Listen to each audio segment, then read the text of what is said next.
The Japanese have rites and ceremonies so different from those of all other nations.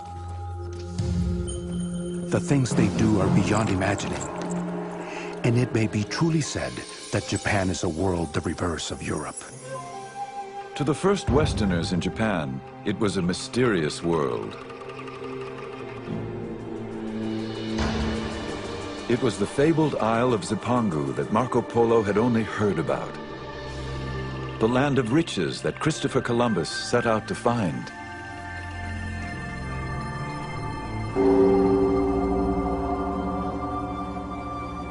When the Portuguese arrived in Japan in 1543, they encountered a country embroiled in civil war.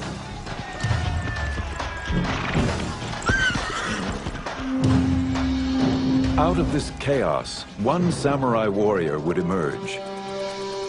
He would create a regime so strong it endured for over 250 years.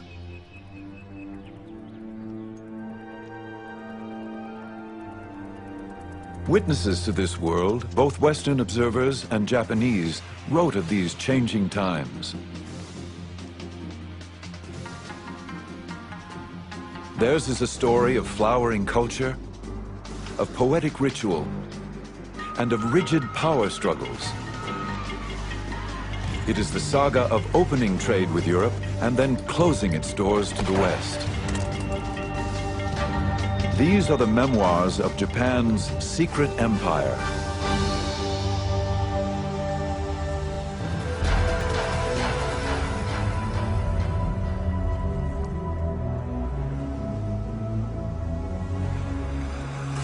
On the 25th day of the 8th month of the year of the water and the hair, there appeared off our western shore a big ship. No one knew whence it had come. As a Buddhist monk later recounted, samurai guards were quickly dispatched to warn their master. There were strangers on board these ships, unlike anyone the Japanese had ever seen. The local warlord, called a daimyo, summoned these strangers, the first Europeans to ever set foot on Japanese shores. It was the year 1543.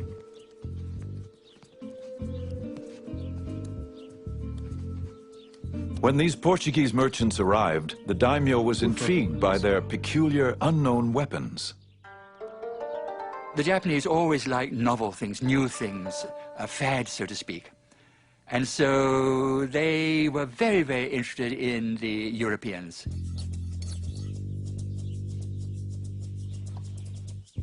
After he watched the Portuguese shoot down a duck, the daimyo purchased 2 guns and put his swordsmith to work making copies. Then he asked for shooting lessons.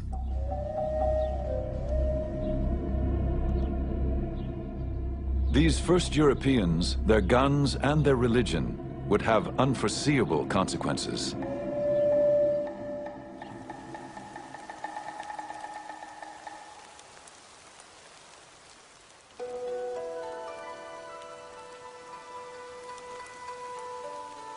In this same year, a boy was born to a daimyo family. He would be known as Tokugawa Ieyasu. His destiny would be to change Japan forever. As an elite member of the samurai class, the boy inherited a world of tradition. A feudal realm of samurai warriors who ruled by birthright and sword.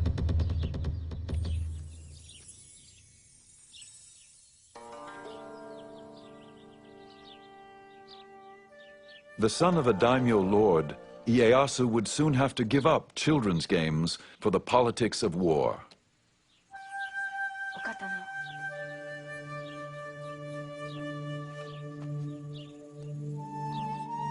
When Ieyasu was still a child, the ruling daimyo demanded that Ieyasu's father send the young boy to him as a hostage, insurance that all orders would be obeyed. When children were taken as hostages, it did not mean prisoners. This was all part of the political negotiation in which alliances had to be formed because no one trusted no one else. So there had to be a guarantee, and therefore the hostage was used.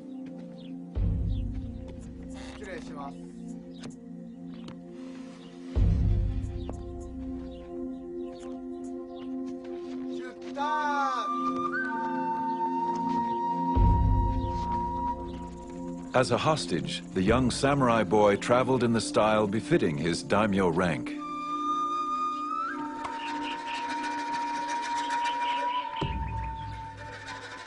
He could not know his destiny, nor could he know that he would never see his father again.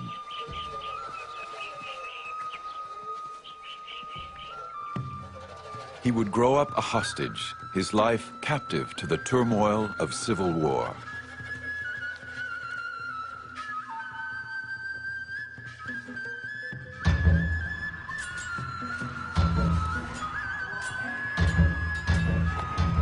The whole of Japan was involved in wars. Treachery was rampant and nobody trusted his neighbor.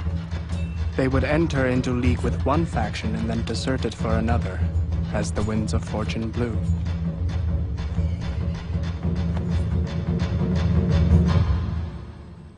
João Rodrigues, an eyewitness to these perilous times, was one of the first Portuguese to arrive in Japan.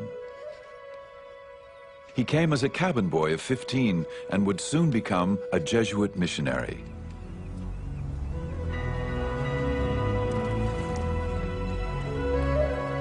As Portuguese merchants traversed the oceans in search of new ports for trade, Jesuit missionaries accompanied them, searching for souls to save.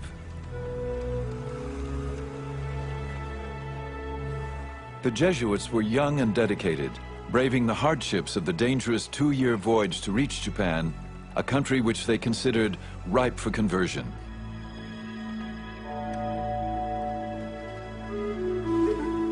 They sent home tantalizing reports of an alien world.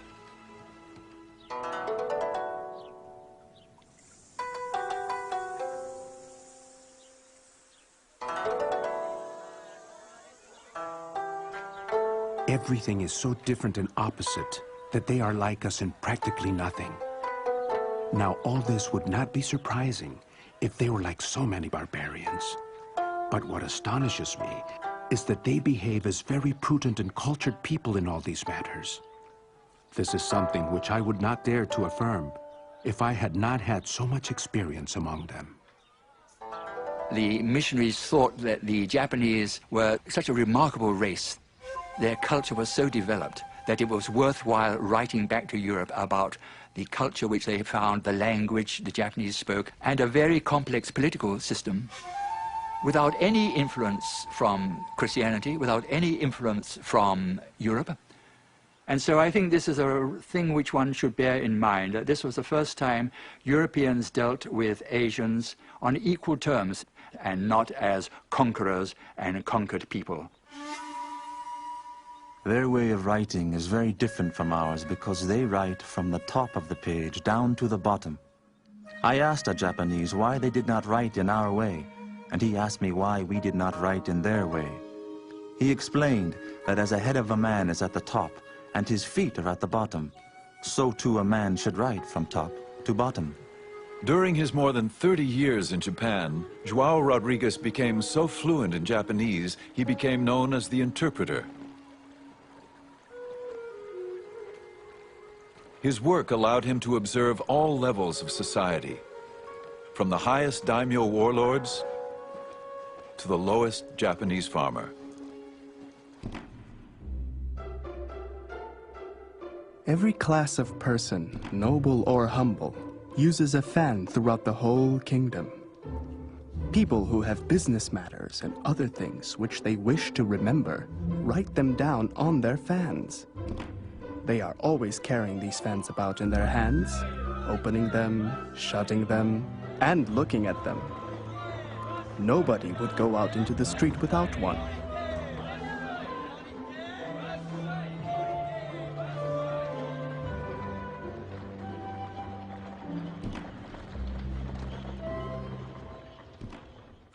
The Japanese, João Rodrigues observed, regarded the Europeans with equal fascination. They greatly wondered at our big and long noses, thick beards, and red or fair hair, and considered all these things as so many defects. They called them the Southern Barbarians, which is not a very flattering term. Their eating habits were rather different. The Japanese were so polite, eating with chopsticks, etc. Whereas in those days, Europeans normally ate with just a knife and with your fingers. And then, of course, most of the Japanese take a bath every day, whereas Europeans, I'm afraid in those days, went for months and months and months without taking a bath. And to some extent, they deserved the epithet of barbarians. But however they were regarded, the missionaries were determined to stay in Japan. Our only desire was to preach and proclaim the law of the Creator. Even if there were only one Japanese Christian in the whole country, any missionary would spend all his life here just for the sake of that one person. These men were very, very zealous, and the conditions were rather good for the conversion of people to Christianity.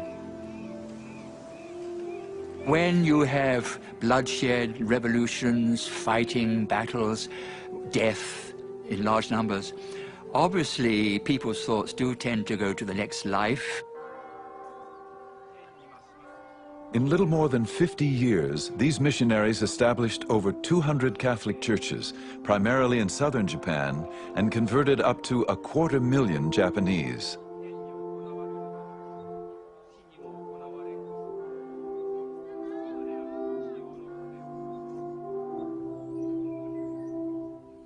When a Japanese lord or Japanese daimyo changed his religion, he would bring pressure on his people because he had absolute power of life and death on the people below him.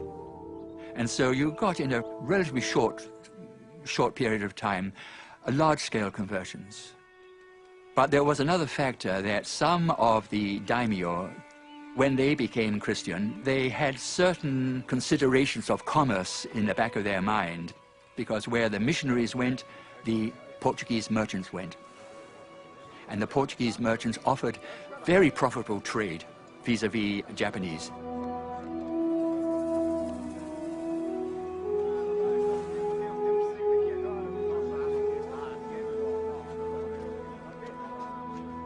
Commerce and religion intertwined. Some Japanese profited, while others watched with growing concern, convinced of Christianity's threat to their power. Merchants and missionaries, these early Europeans had set a course which would eventually run into unexpected consequences.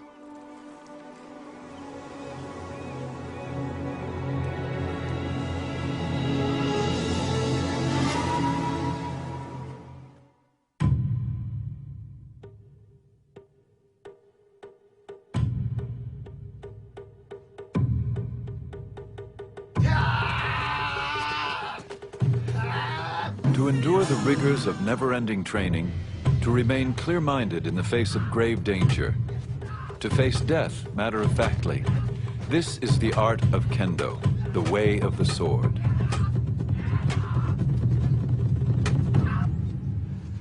Master swordsmen taught young samurai the skills of sword fighting and the traditions of a samurai code of honor.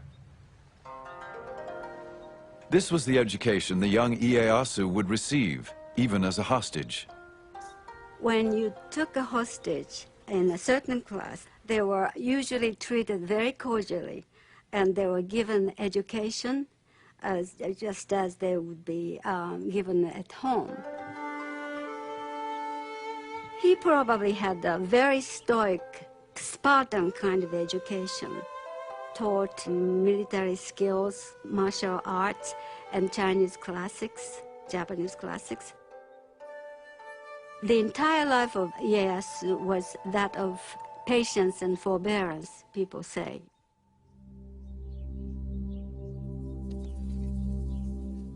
The young hostage, Tokugawa Ieyasu, would learn what it meant to be a samurai. Adopt a stance with the head erect. neither hanging down nor looking up, nor twisted. Do not roll your eyes nor allow them to blink, but slightly narrow them. Brace your abdomen so that you do not bend at the hips. A legendary swordsman, Miyamoto Musashi, would preserve the way of the samurai in a classic book, The Five Rings. It was a guide to strategy, its philosophy embraced in Japan even to this day. In all forms of strategy, it is necessary to maintain the combat stance in everyday life, and to make your everyday stance your combat stance.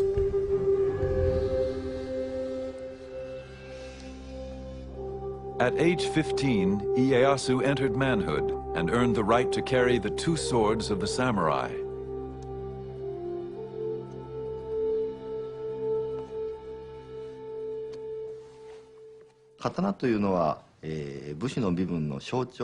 The sword was the symbol of the samurai class.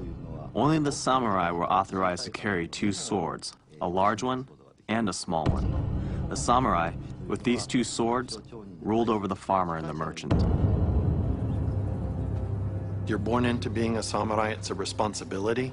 Amongst the responsibilities of being a samurai was always carrying one's sword to use to enact justice. If somebody were rude to you, it was your duty to kill them. But still, no samurai would walk around outside without a sword. And if they were caught without a sword, they could be punished for not upholding their duty. While the samurai class comprised less than 10% of the population, their presence loomed larger than life. Even the missionaries wrote as if the samurai were the whole of society. They carry a sword and dagger both inside and outside the house, and lay them at their pillows when they sleep. Never in my life have I met people who rely so much on their arms. They are very warlike, and are always involved in wars, and thus the ablest man becomes their greatest lord. It was not only the men who swore to uphold this ideal. Samurai women were also trained to protect their family. The most important thing about samurai's daughters or wives was never to forget the honor and the pride as samurai's daughter. In crisis, they had to be prepared to kill themselves rather than be shamed, disgraced by the enemies.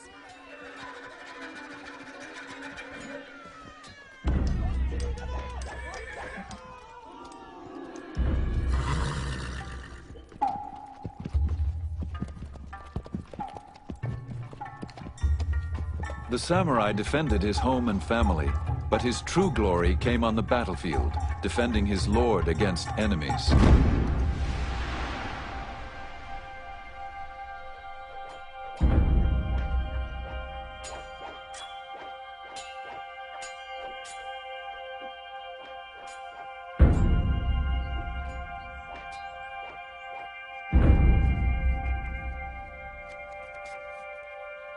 The samurai dressed carefully for combat. The finely stitched fabric and leather appeared elegant, even fragile. Unseen were the tightly woven plates of steel. Much like his protective armor, a warrior's refined appearance concealed his impenetrable inner core. This ethic, preserved in writings of the samurai, would prepare the warrior to meet life and death with honor.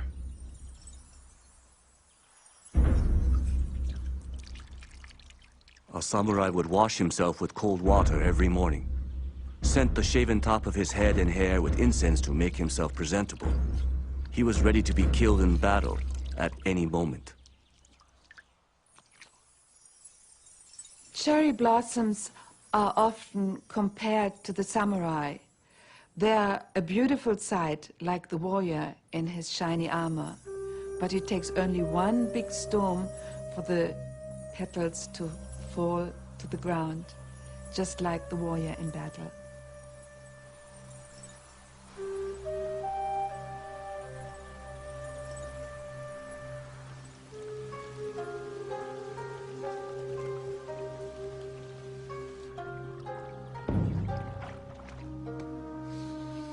For samurai, as important as knowing how to kill was knowing how and when to die. In the battlefield especially, your last moment of life, you have to show your control. The controlling your body, controlling your destiny, fate, is the indication of your internal strength. So it's the last moment that you have to stage your death. Seppuku, or harikiri, is the ritual of suicide as practiced by samurai. A samurai warrior carried two swords on his hip, a long one and a short one. The short sword was for cutting open his abdomen. Why would a samurai cut open his abdomen? Well, Japanese, especially samurai, believed that the heart was in the belly. They believed that whether their heart was pure or impure would be revealed when they disemboweled themselves. From the death poem to the final thrust of the dagger, seppuku is a ceremonial ritual of suicide ensuring an honorable death.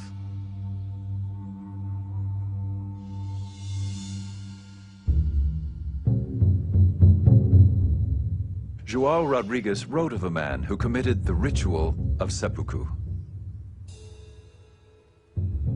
The samurai, dressed in the customary white kimono, solemnly and with great dignity, mounted a raised platform.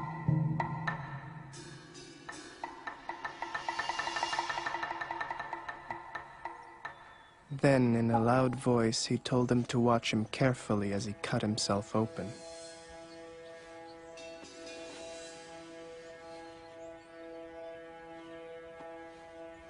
He seated himself and wrote his will slowly and calmly, asking his lord to look after his son and family, for he was going to die on account of his honor.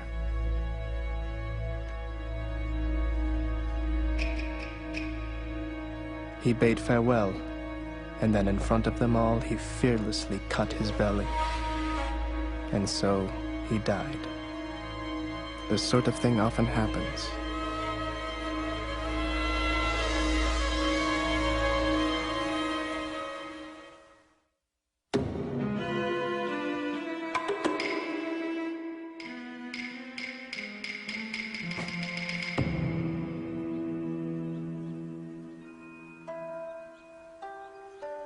There is timing in everything.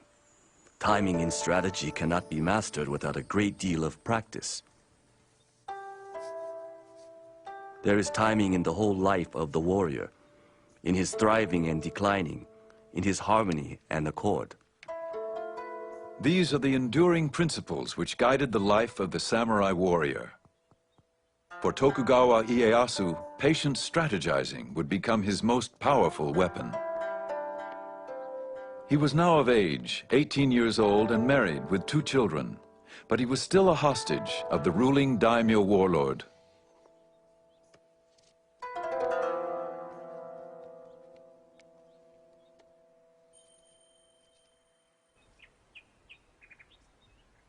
As time passed, Ieyasu strengthened his skills as a warrior, fighting alongside his daimyo master.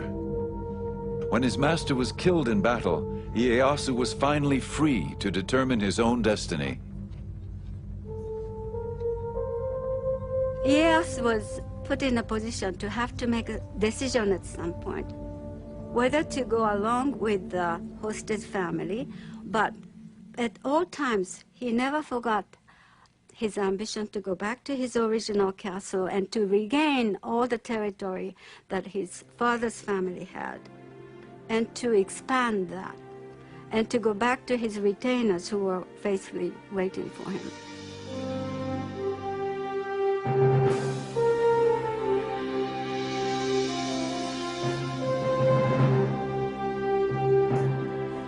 Ieyasu reclaimed his title as an independent lord, a daimyo.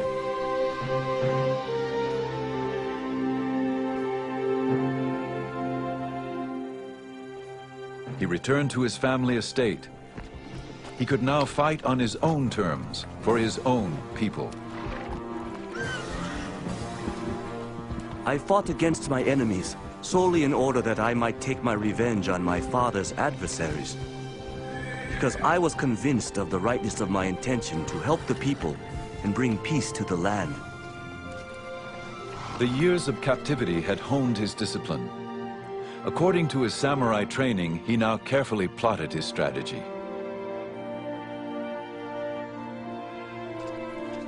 In a crucial move, Ieyasu allied himself with the man who killed his daimyo master, Oda Nobunaga.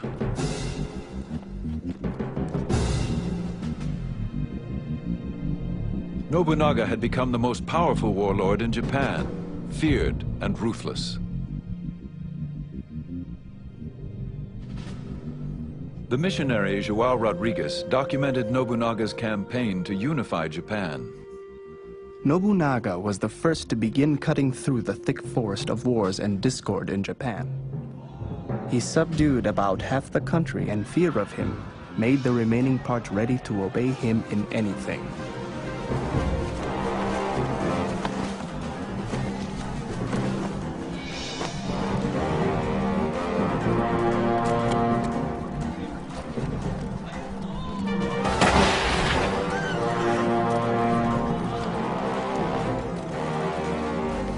In the Battle of Nagashino, Nobunaga armed 3,000 of his foot soldiers, 3 ranks deep.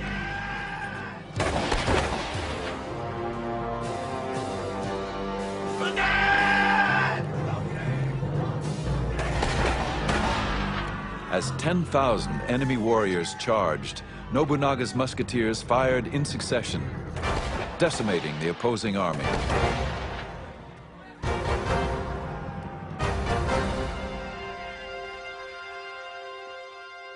Nobunaga's innovations in the use of firearms completely changes the face of samurai warfare. The old idea was where you would have 2 samurai meet on the field of battle. They would shout out their names and their lineages, where they were from. Sometimes one would ride out in front of all these troops and challenge someone to come and defeat him. So it was very manly. It was imbued with the ideal of valor.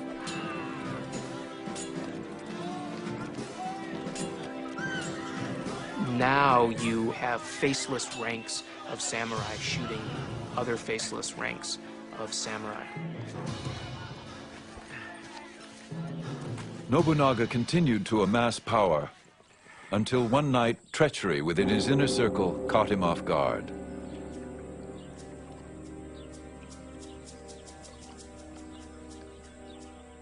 A missionary was nearby. Some Christians came just as I was vesting to say an early mass and told me to wait because there was a commotion in front of the palace. We'd once begun to hear musket shots and see flames. We learned that it had not been a brawl, but that one of his generals had turned traitor. Some say he cut his belly, while others believe that he set fire to the palace and perished in the flames. What we do know, however, is that of this man, who made everyone tremble not only at the sound of his voice, but at the mention of his name, there did not remain even a small hair which was not reduced to dust and ashes. As the flames burned, Nobunaga's loyal general, Toyotomi Hideyoshi, seized the moment. Hideyoshi immediately springs into action, murdering the murderer of his own lord, which then gives him the right, in essence, to claim leadership of Nobunaga's vast coalition of armies.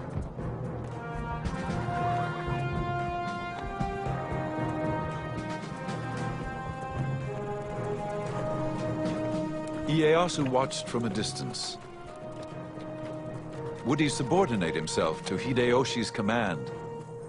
Or was it time to fight for control?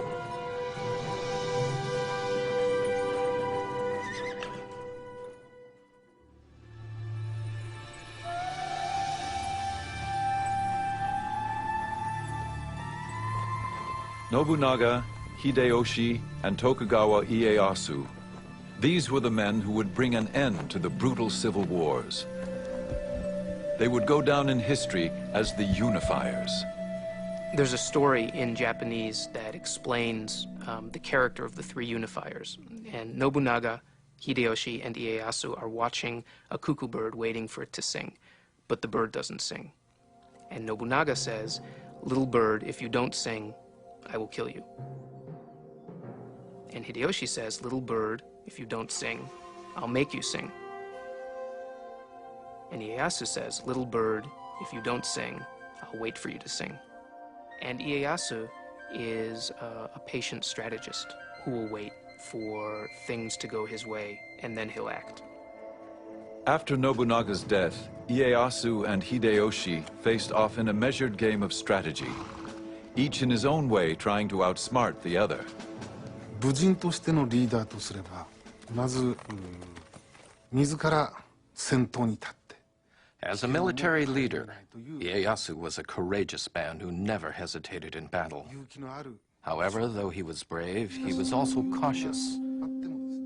One famous story, Ieyasu was known as an excellent horseman. One day he and his troops had to cross a very narrow bridge over a raging river. Everyone was watching to see how the great Ieyasu would ride his horse over this dangerous bridge. To his men's surprise, Ieyasu dismounted, took the horse's reins in his hands, and carefully led the horse over the bridge to the other side of the river. That's how vigilant he was. I believe this kind of caution helped him to be victorious in battle. While Ieyasu practiced restraint and careful strategizing, Hideyoshi acted quickly and decisively. Hideyoshi was from peasant stock. The son of a lowly foot soldier, he worked his way up through the ranks. Hideyoshi became known as a brilliant general, and he held the same grand vision of himself. When my mother conceived me, she was given a miraculous omen. On the very night that I was born, the room was suddenly aglow with sunlight, thus changing night to day. Finally, they divined, the child whose birth was attended by these miracles was destined to become a man of unusual attainments. This prediction is fulfilled in me. Shortly after Hideyoshi took control, Ieyasu challenged him. But Ieyasu soon realized there was more to be gained as Hideyoshi's ally than as his enemy.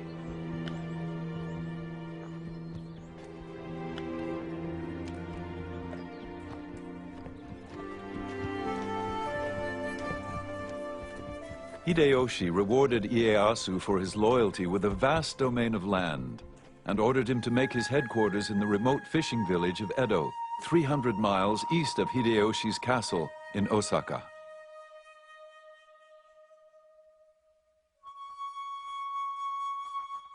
Some might have thought the gift an insult. But in Edo, the village that would later become Tokyo, Ieyasu busied his troops building a massive 5-story castle fortification.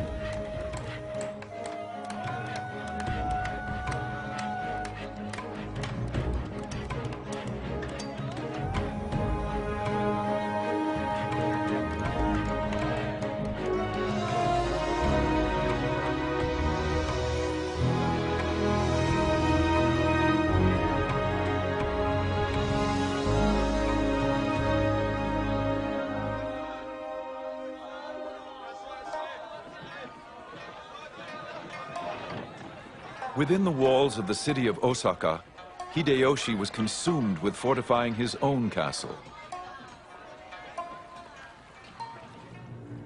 Reputed to be the most impregnable fortress of its time, it was also one of the most ostentatious. Osaka Castle had a strategic location close to the emperor's palace in nearby Kyoto. For centuries, the emperor had remained a ruler in name only, ignored by those who truly held power. He whiled away his days with court gossip, calligraphy, and poetry. By Ieyasu's time, the court is still powerless, but it is only the court which can appoint the shogun. So, in the ultimate symbolic sense, the court is still the arbiter of final resort. That's why all the warlords are aiming for Kyoto. You have to get the emperor to recognize that you're the most powerful of all of the combatants on the field of battle.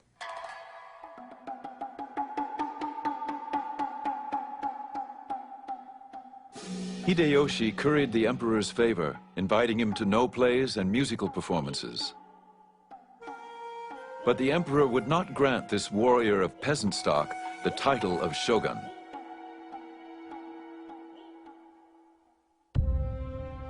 Ieyasu never relinquished his desire for power. He offered the emperor more than invitations. He arranged the marriage of one of his granddaughters to the emperor's son. All of the lords in Japan used family to cement political alliances. You would marry off daughters or marry off sons. What Ieyasu did in particular was have an abundance of sons that he could use. He could set them up to support his nascent government. He could set them up as independent military lords that he could then call upon for help.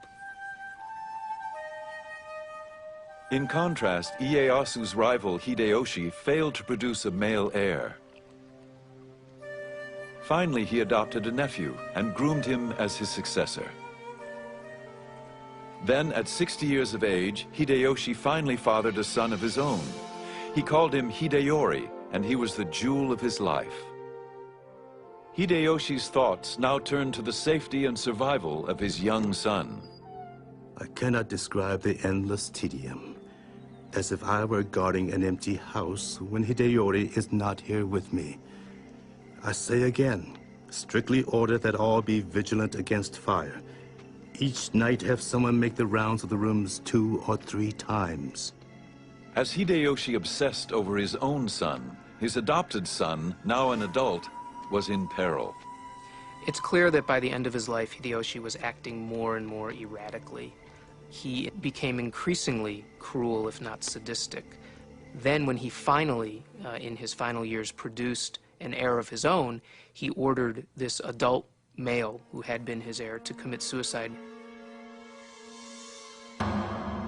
Hideyoshi then ordered his adopted son's entire family put to death. A missionary recounted.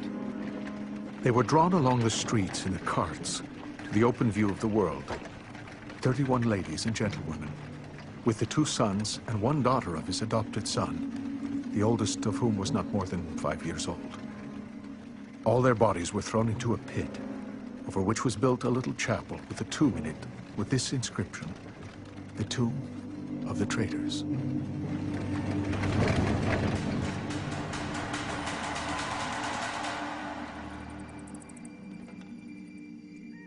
Soon after, Hideyoshi's health began to fail.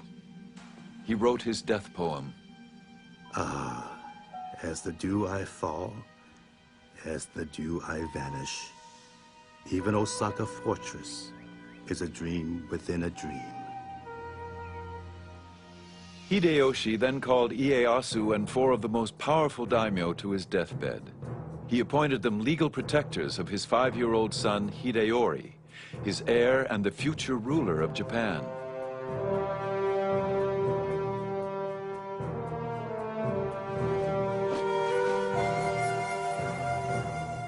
Ieyasu pledged to protect the boy with his own life, a pledge that would become very difficult to keep.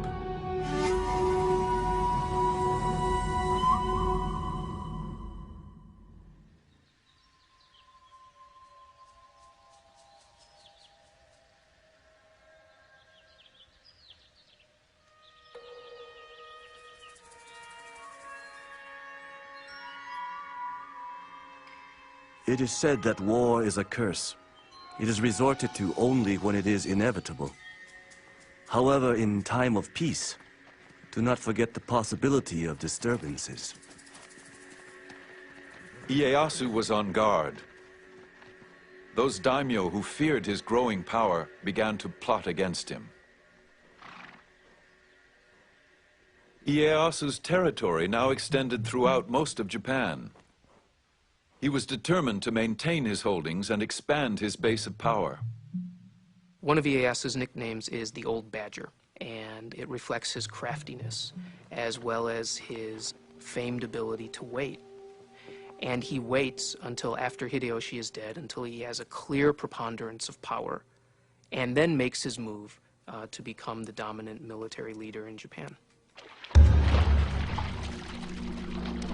Ieyasu mobilized his troops. He sent one division to Ogaki Castle, where his enemies were gathering.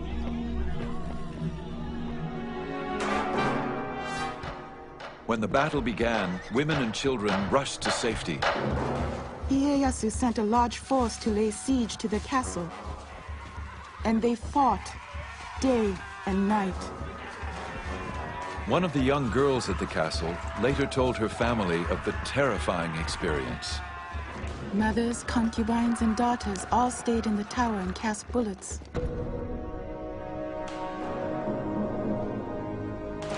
There was panic. A bullet struck my younger brother, killing him on the spot. It was a cruel sight. Indeed, it was. We felt as if we should die. There was nothing but fear and horror left. As the battle wore on, heads of slain warriors were brought to the castle to be prepared for the ritual presentation to the victor. It was believed that even in death, the samurai should be viewed as a worthy opponent. Those people who were in the castle would wash the heads, and they would put some cosmetics on the face of the dead corpses, because they were proof of having killed someone important. That was part of a very small part of what they did, which is inconceivable to, us modern people, modern women. All the decapitated heads were brought into the tower. We weren't a bit afraid of the heads and used to sleep in the midst of the nasty smell of bloody heads.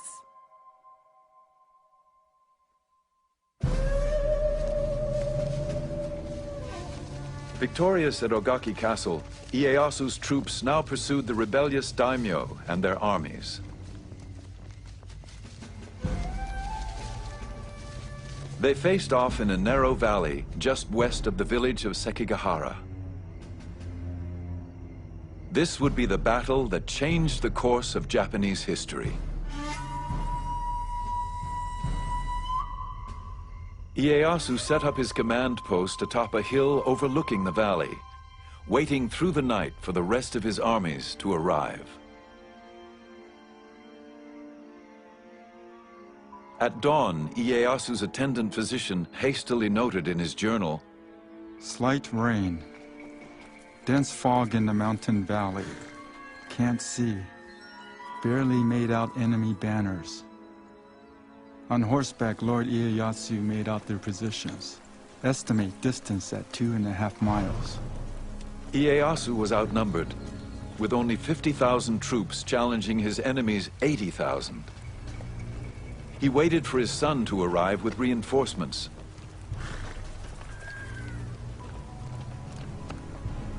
But at 8 in the morning, the fog suddenly lifted, and the two opposing armies found themselves within striking distance.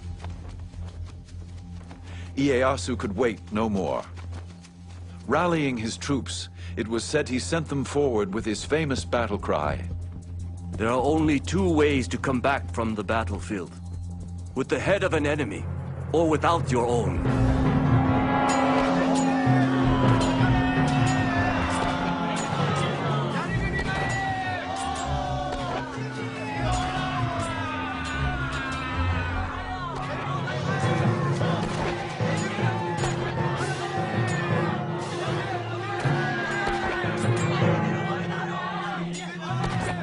Ieyasu watched as his troops faced what seemed insurmountable odds.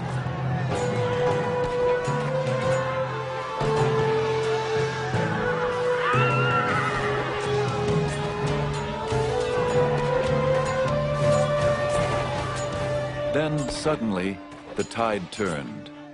Several enemy daimyo and their armies, convinced of Ieyasu's ultimate victory, defected and joined Ieyasu's forces. By 2 p.m., Ieyasu's troops had defeated the rebellious army.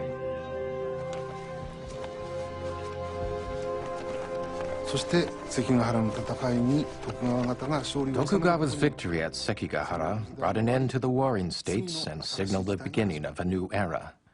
That's the significance of the Battle of Sekigahara. In recognition of Ieyasu's power, the emperor awarded him the title of Shogun, the barbarian subduing generalissimo.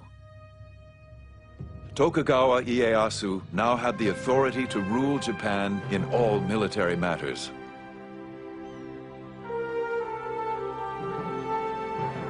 He ruled unchallenged, but always there was the specter of Hideyoshi's young son Hideyori growing up in Osaka Castle.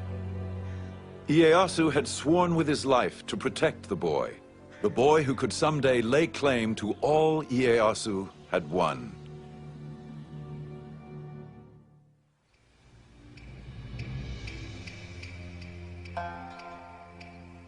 As the young boy Hideyori approached manhood, a daimyo warned, "Although he is Hideyoshi's heir, Ieyasu would never let him rule Japan. Sooner or later, some ambitious character will foment rebellion in his name. And even if Hideyori knows nothing about it, he will be blamed and forced to commit suicide to the grief of Hideyoshi's ghost." Now, the Tokugawas had no divine right to rule Japan. They ruled Japan because they were the most powerful, they had the most money, they had the most soldiers, but they had no divine right. And there were many other powerful daimyo, especially in the West, the Christian daimyo. And so, if there were any philosophy, any political movement that would bring these daimyo together as a coalition against the Tokugawa family, that was very dangerous. Tokugawa Ieyasu tolerated no dissent. He expelled many of the foreign missionaries, including João Rodrigues. Ieyasu wanted to clear the board of all these foreign influences which were just muddying the waters, making life more complicated. He even ordered all Christian activity among the Japanese halted. But still he faced the only true threat to his power, the young Hideyori. By the time he reaches adulthood, Hideyori can no longer be ignored by Ieyasu. He's a threat simply because he exists. He is the legitimate heir of Hideyoshi. Ieyasu is supposed to be supporting him until he becomes an adult, and he poses an intrinsic threat to the legitimacy of the Tokugawa shogunate. Ieyasu came to but one conclusion. He could no longer honor his pledge to a dead ally to protect his son.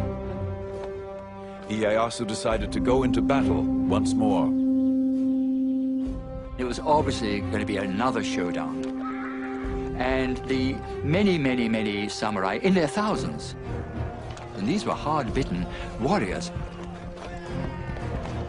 they still owed loyalty to Hideyoshi's family. And of course they owed just as much loyalty to his son.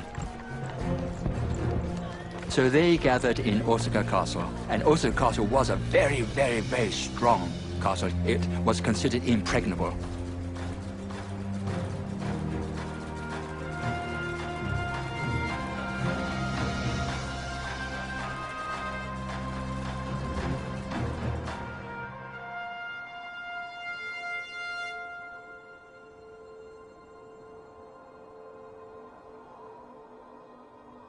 In the winter of 1614, Ieyasu accused Hideyori of subversion and ordered his troops to advance against Osaka Castle.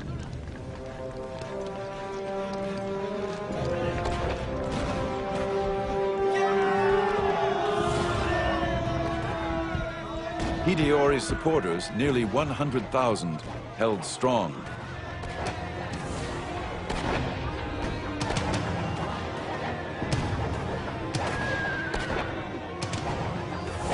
Ieyasu retaliated with a devious plan. He sent a woman samurai to negotiate a truce with Hideyori's mother.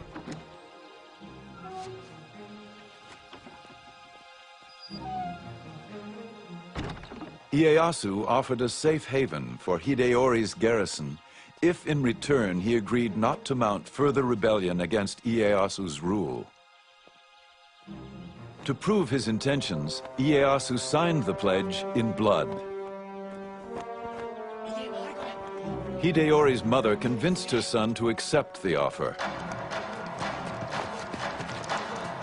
Ieyasu's ploy had worked. As soon as the fighting stopped, Ieyasu began to fill in the moats of Osaka Castle, the deep moats. And the people in the Osaka Castle protested a lot. That was not in the agreement. But that didn't matter. They filled in the moats. And once the moats were filled in, then Ieyasu's troops could storm into the castle.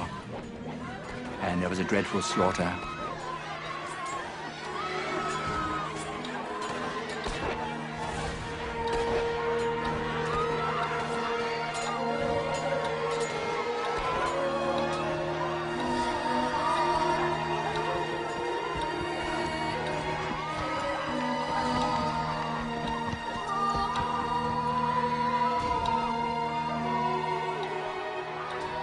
Thousands of defeated soldiers, women, and children fled the castle compound.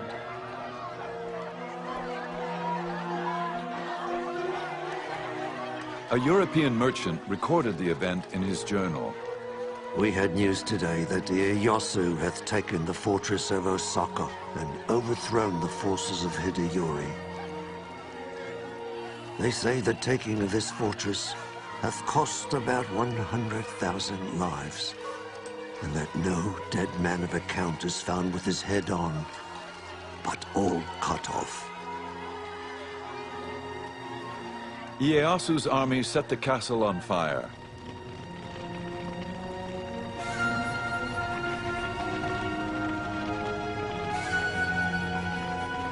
As the flames raged around him, Hideyori refused to surrender and was left with no other option. He committed seppuku.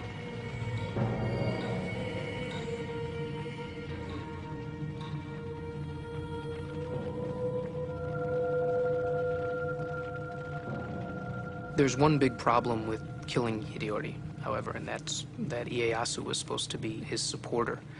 I mean, it's a very realistic, cold-blooded strategy, but he wanted to establish a dynasty that would last through the ages.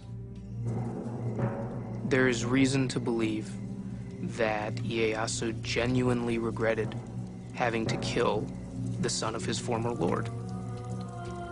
Ieyasu is said to have paid penance by writing the name of the Buddha 10,000 times on scrolls of parchment.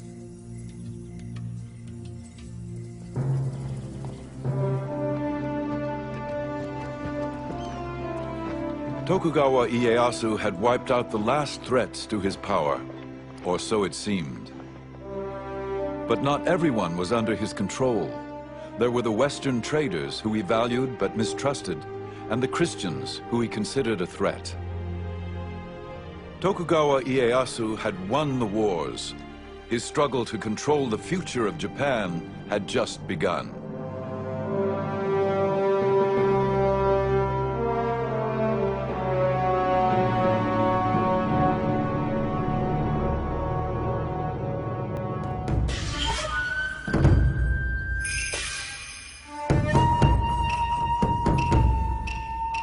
In the early 17th century, the ruler of Japan, the Shogun, was told this story. One day, the king of the Portuguese said to his council, "Far to the east lies a country called Japan, and it abounds in gold and silver. Why should not that land be added to my domains? The best way to make ourselves masters of the land is by means of our religion, and then send in the army." The Shogun, Tokugawa Ieyasu, and his legions of samurai warriors were undaunted by stories of foreign invaders. He was a strong leader and had brought peace to the war-torn nation.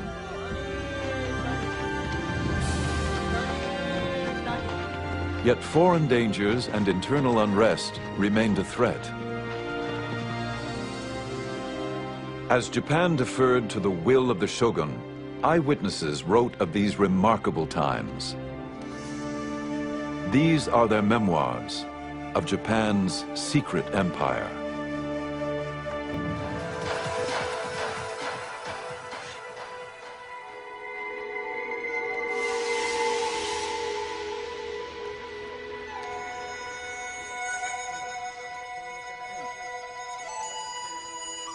After we'd been in Japan 5 or 6 days, came a Portugal Jesuit who reported that we were pirates.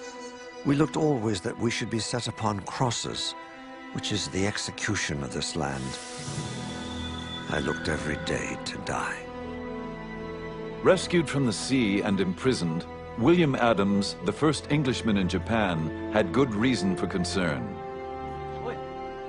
It was the year 1600, and Portuguese Catholics had long held a monopoly on trade in Japan. At the time William Adams arrived, there had been religious wars in Europe, and the Catholic missionaries were not at all happy when they heard that an Englishman and an English Protestant had been washed up in Japan. The most powerful warlord in Japan, Tokugawa Ieyasu, commanded Adams to his castle. Rather than ordering his execution, he wanted to know more about this stranger.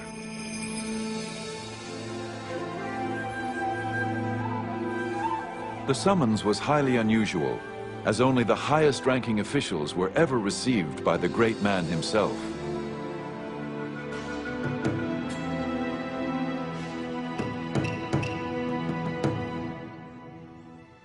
The ruler demanded of me of what land I was, and what moved us to come to his land, being so far off. I showed him the name of our country, and that our land desired friendship. It appeared that Ieyasu was interested in more than friendship. He asked whether our country has wars. I answered him, yea, with the Spaniards and Portugals. He asked me diverse questions of my religion and what way we came to the country. From one thing to another, I abode with him till midnight. As the meeting came to an end, Adams dared to make a parting request on behalf of his Dutch employers. I desired that we might have trade with your country, the same as the Portugals and Spaniards. To Ieyasu, this was welcome news. Ieyasu valued trade with the Portuguese and Spanish merchants, but was wary of their Catholic missionaries who preached obedience to a God more powerful than he.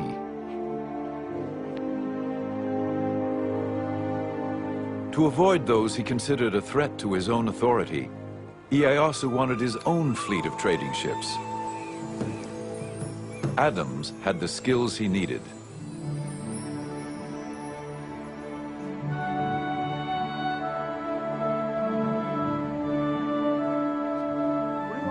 The English pilot had apprenticed as a shipwright.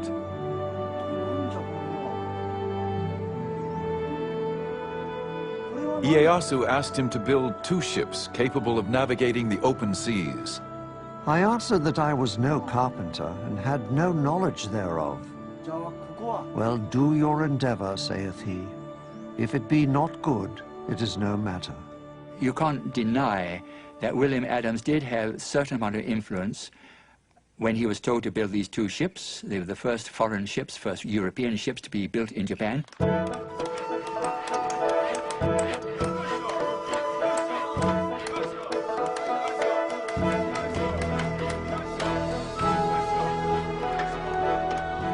They were built with Japanese workers, of course, under his supervision.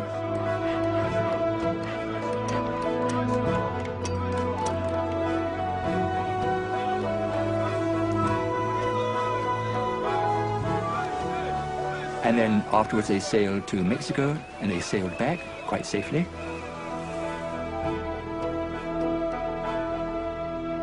Ieyasu now had the leverage he desired. When the Catholic missionaries continued to gain converts and create problems, he expelled them. life was complicated enough without these pesky foreigners interfering. And so that probably was the reason why he did not want Christians in Japan. Ieyasu replaced his Catholic interpreter with William Adams, who had been quick to learn Japanese. He was a Protestant, of course. Ieyasu knew that he had no interest in helping the missionaries, and so he was rather a valuable man to have around. Ieyasu still wanted to trade with the West, but on his own terms. Adams convinced Ieyasu that the Protestants did not want to convert his people. Ieyasu soon made him his commercial agent, and Adams negotiated especially favorable terms for the growing Dutch East India Company. The Hollanders be now settled, and I have got them trading privileges as the Spaniards and Portugals could never get in their 50 years in Japan.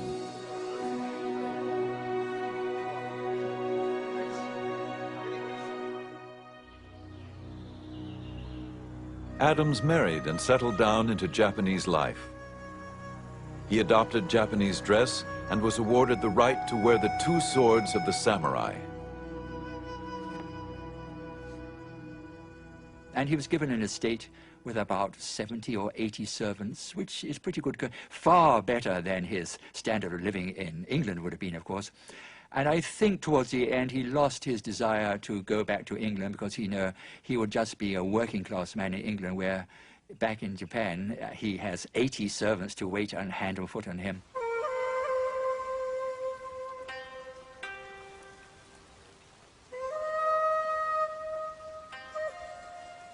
It was possible that Adams visited Ieyasu at his tea house for intimate conversation away from the politics of the court.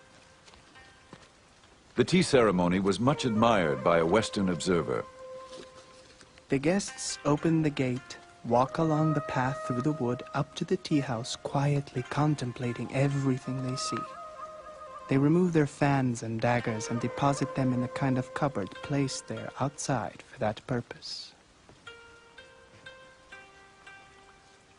If Adams and Ieyasu had private political discussions, the tea house was also a retreat where they could replenish their souls. This gathering for tea and conversation is not intended for lengthy talk, but rather to contemplate within their souls, with all peace and modesty, the things that they see there, and thus, through their own efforts, to understand the mysteries locked therein.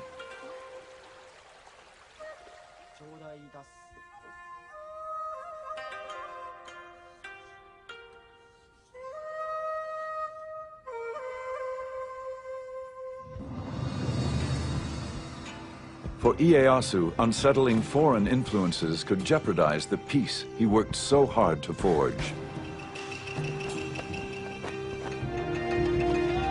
But the biggest challenge would be to maintain control of the 260 fiercely independent warlords and their formidable samurai armies.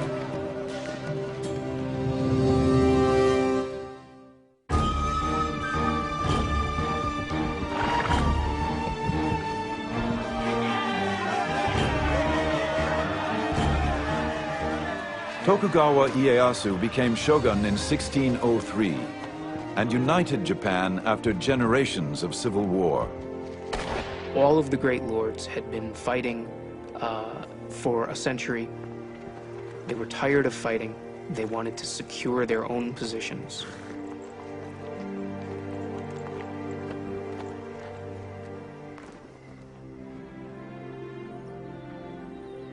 But as a court chronicler documented, the task ahead would not be easy. Although he had conquered the country on horseback, being a man of wisdom, he fully appreciated the impossibility of governing the country on horseback. He was interested only in discovering the key to government, how to govern oneself, the people, and the country. What made Ieyasu superior as a leader was that he surrounded himself with capable people who believed in him. There's a story about a low-ranking samurai who asked to meet with him. Ieyasu listened attentively. After the man left, a higher-ranking lord said to Ieyasu, "What a waste of your time." Ieyasu replied, "It took great courage for that man to approach me. If I didn't listen, he would never come again." Peace would not be secured by leadership alone. Ieyasu had to curb the power of the daimyo, the feudal lords. These lords are building enormous territorial, centralized domains. What the feudal lords are trying to do is essentially control everything and everybody within their territories. They control all the fighting men, they control all the peasants, they control all the resources. Ieyasu allowed the daimyo to rule their own domains, but he prohibited them from doing anything that might enhance their power or status relative to each other. In Tokugawa, Japan, a daimyo was restricted to only one castle, and to enlarge it, he had to receive permission. A new ship? Ask the shogun. Arrange a new alliance through marriage, only if the shogun approved. Ieyasu would maintain the peace through this ordered control, and it extended through all levels of society. The Japan that Ieyasu fashioned was built on the ancient teachings of Confucianism. Obey the traditions of hierarchy and respect authority.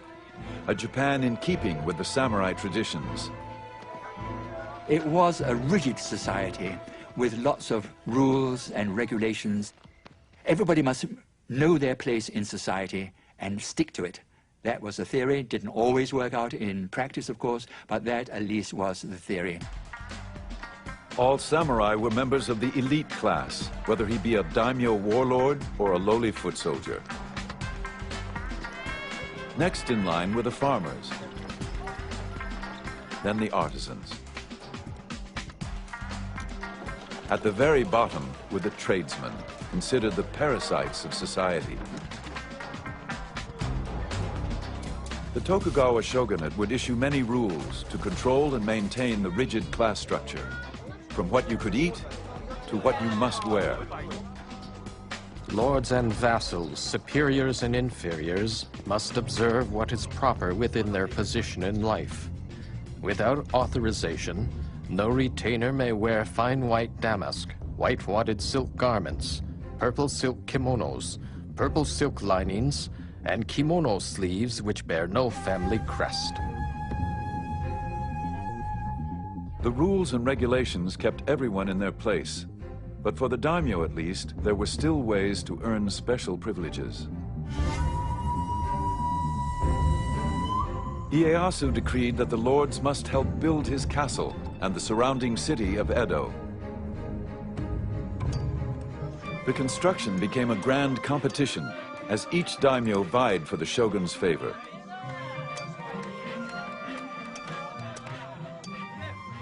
Soon they transformed the small castle and backwater village of Edo into a magnificent domain.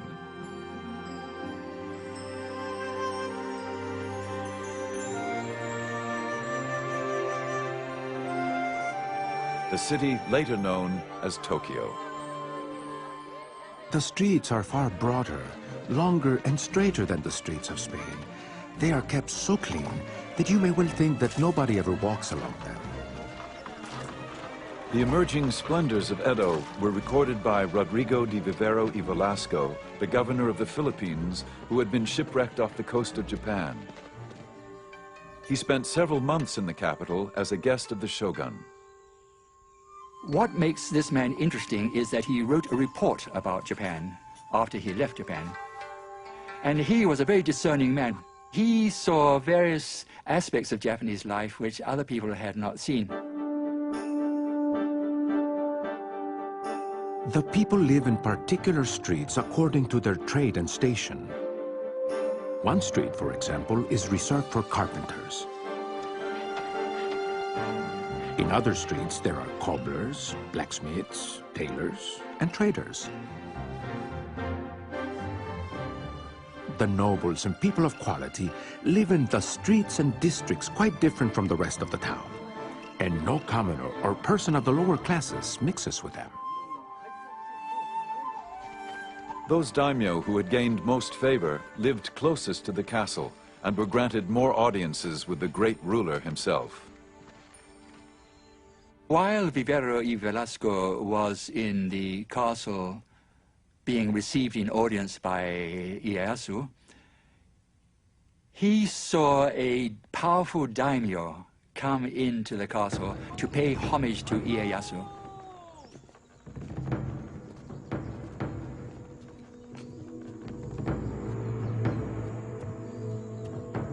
There entered one of the greatest nobles of Japan, whose rank was evident from the gifts he brought. Bars of silver and gold, silk robes. All this was first placed on some tables, but I do not believe the ruler even looked at it. 100 paces from the throne, the daimyo prostrated himself, bowing his head so low that it looked as if he wanted to kiss the ground. Nobody said a word to him, nor did he raise his eyes towards the ruler. And then finally somebody clapped, end of audience. Not a word had been said, end of audience, and he goes out backwards on his knees. And Rodrigo Velasco was very much impressed by what he had seen, because he realized the power Ieyasu had. Here was a powerful daimyo who had power of life and death in his own region. But when he comes to pay tribute to the shogun, what a lowly position he adopts. The great ruler had realized his vision. All of Japan was under his control. At 72, he was still remarkably vigorous. Then, on one of his regular hawking expeditions, he fell seriously ill.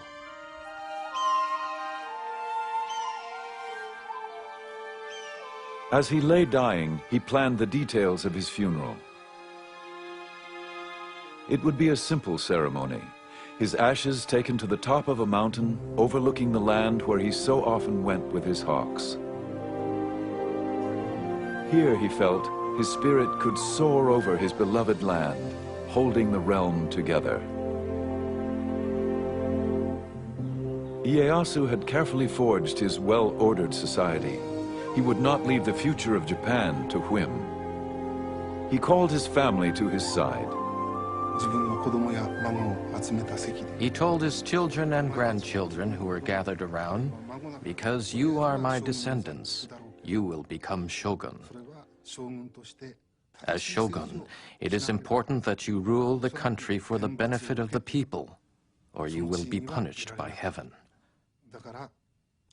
As shogun, you must govern for the good of the country. This world does not belong to the Tokugawas, and cannot be ruled just to satisfy your whims."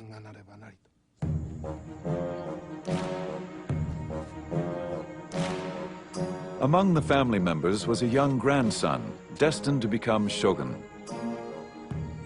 The child, Iemitsu, would grow up determined to carry on in the footsteps of his famous grandfather.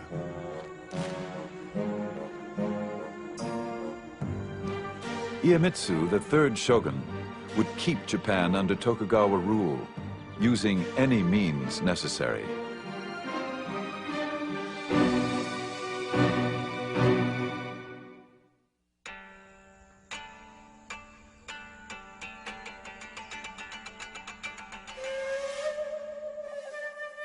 The third Tokugawa shogun, Iemitsu, worshipped his late grandfather.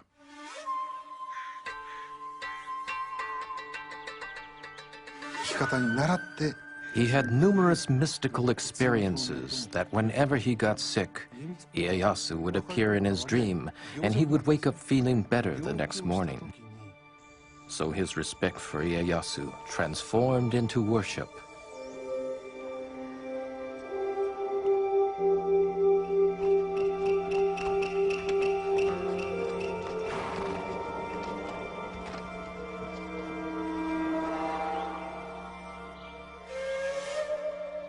Iemitsu always carried a charm containing a piece of paper saying, "To live according to the way his grandfather would have lived."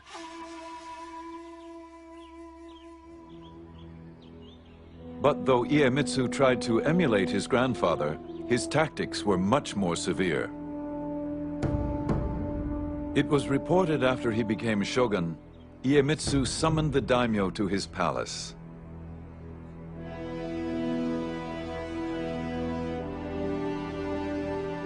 The lords waited all day in the cold without food or shelter. They began to fear for their lives.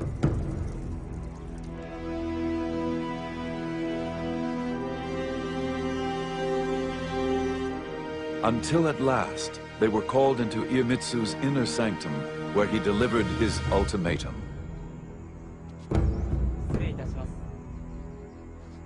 I have been in the position of a superior and a master from my birth. I shall henceforth treat all daimyo as my subjects. Those of you who may disobey me may quickly return to your provinces, repair your castles, and prepare for arms. I shall act accordingly. Iemitsu is a fascinating shogun. He's the first shogun who doesn't lead troops in battle. He had not proved himself on the battlefield. He did not have his own men who came with him into office when he became shogun. Iemitsu inherited a nation at peace.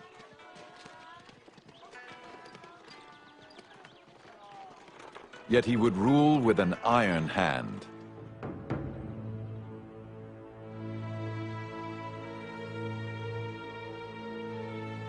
He listened to few and spared no one. He would not tolerate competition, not even sibling rivalry. He ordered his younger brother to commit suicide.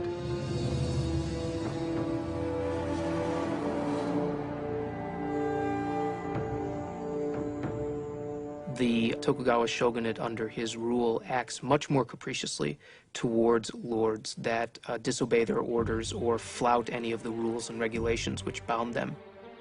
A European merchant who once tutored Iemitsu observed the shogun's court. No one dares to attempt any opposition to the will of the shogun. Whatever injustice the shogun may commit, or into whatever extravagance of excesses he may plunge, they praise or approve of all. But ruling by fear alone could also breed revolt.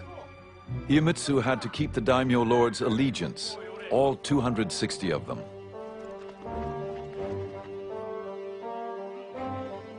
In peacetime, there was no common enemy, no spoils of war to reward the daimyo for their loyalty. Iemitsu had to find some other way to control the daimyo lords. They were commanded to appear at Iemitsu's court in Edo.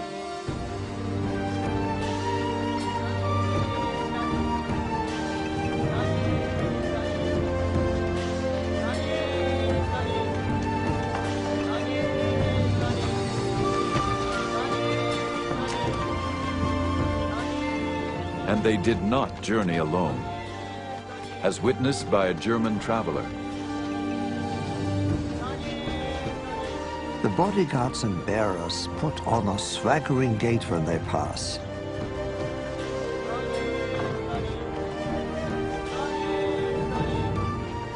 With every step, they kick up their heels nearly to their backsides, and at the same time thrust the opposite arm forward. It looks as if they're swimming in the air.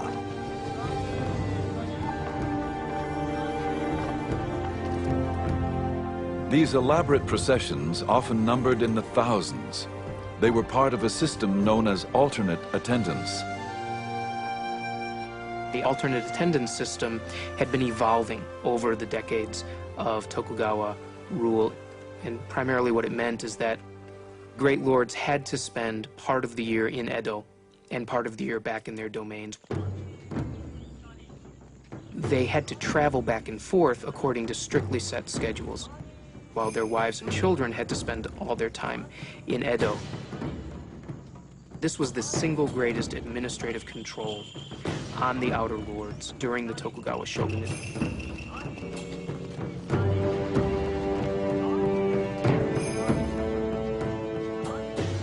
Alternate attendance had another advantage for the shogun. It kept the daimyo lords financially powerless.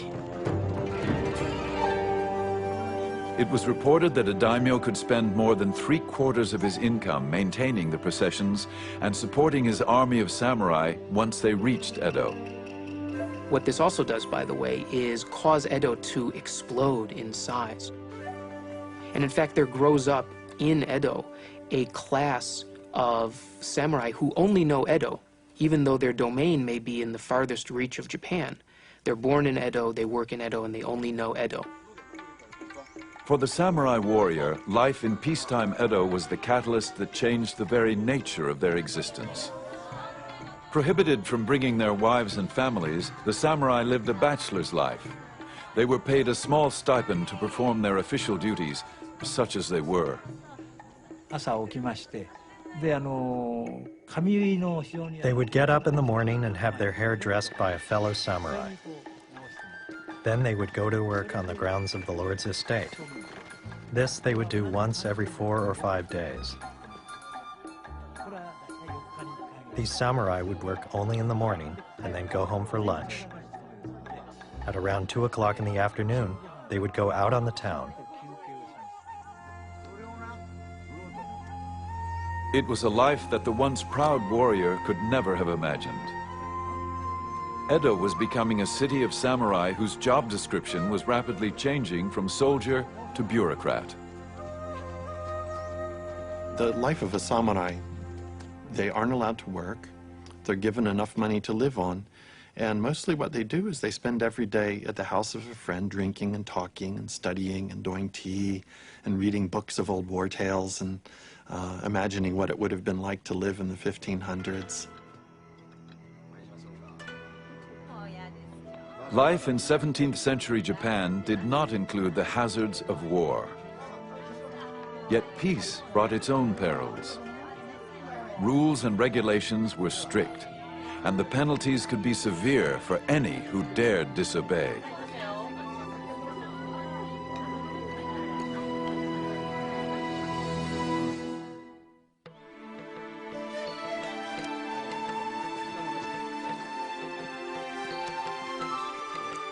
Fluttering our papers, the spring winds blow, when through the open barriers, how gratefully we go.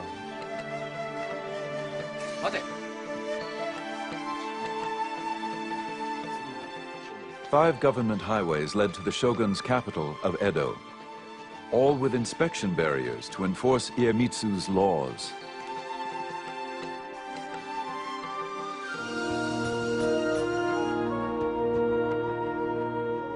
The shogun had improved the roads so his messengers could quickly reach any part of Japan.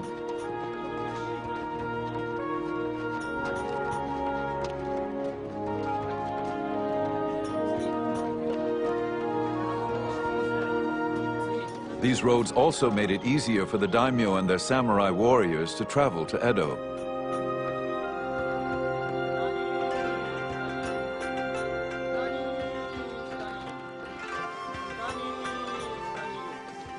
But for most Japanese, travel was an arduous process.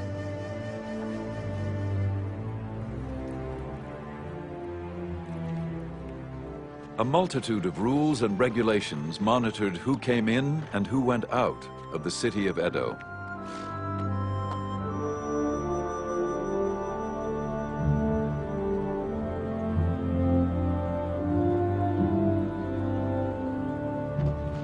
Almost everyone needed a passport. The few exceptions included itinerant performers who proved their identity by showing off their talent, or sumo wrestlers whose girth was ample proof of their profession.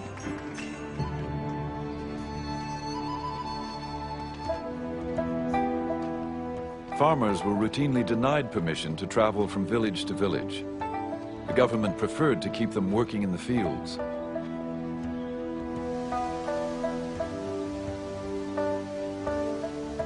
Those without the proper papers often tried to avoid the inspection posts by slipping by on side roads. If caught, there were severe penalties. A traditional Japanese-style punishment meant crucifixion for a man, for a woman, enslavement or enforced servitude.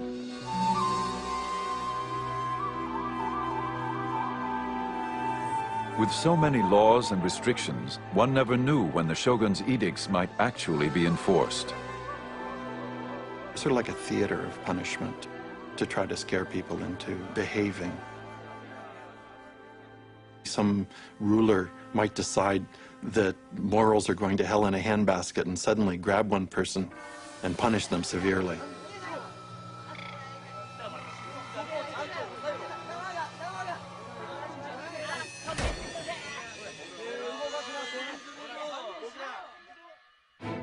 Despite the uncertainty, against all odds, travel grew in popularity.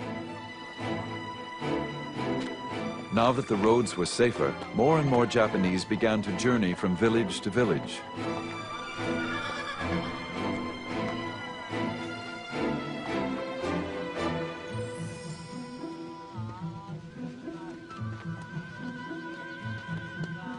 The most traveled road was the Tokaido, which ran for 300 miles from Kyoto to Edo. 53 rest stops dotted the highway. And so these post towns along the 5 great roads of Japan grew up to be very substantial towns themselves.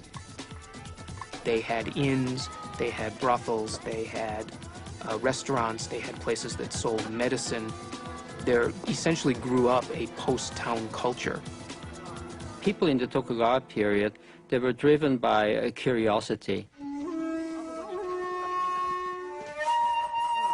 People were beginning to think about Japan as a nation.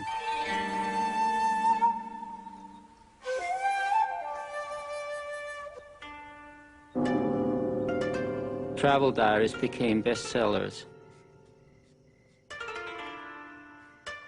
Inoue Tsujo was a young samurai woman writer who kept a diary as she traveled the Tokaido Road.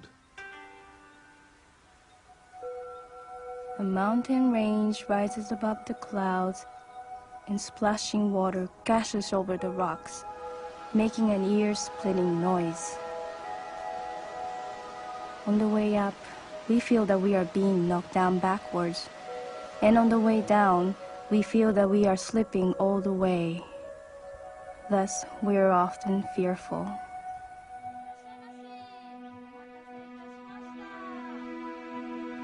Inns along the way offered welcome respite to travelers like Tsujo. She was on her way to Edo to serve in the residence of a high-ranking samurai. Although Tsujo traveled on official business, accompanied by her brother, she still encountered disturbing difficulties. All travelers faced strict regulations, but women had an especially hard time. It was very difficult for women to travel in the 17th century. Firstly, because they had to get the permission of the household, who usually thought they would be better cleaning and cooking. And women's travel permits were much more elaborate. Many checkpoints wouldn't permit women to pass because women had to have a thorough inspection, they were body searched, and many checkpoints didn't have female officers to conduct that body search.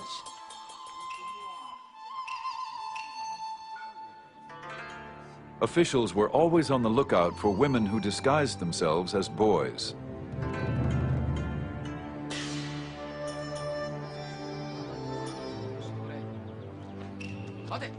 When Tsujo arrived at the barrier station, she was ordered to appear before an older woman guard.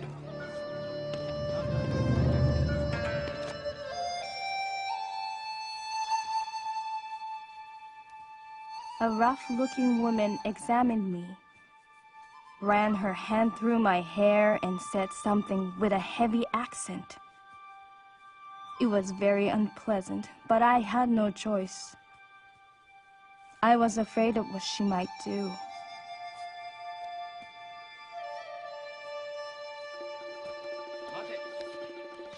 At another post, she experienced difficulties due to the wording of her permit. When I presented my official document at the barrier, they refused my passage. Because in the permit, I was only identified as a woman, rather than a young woman with long open sleeves.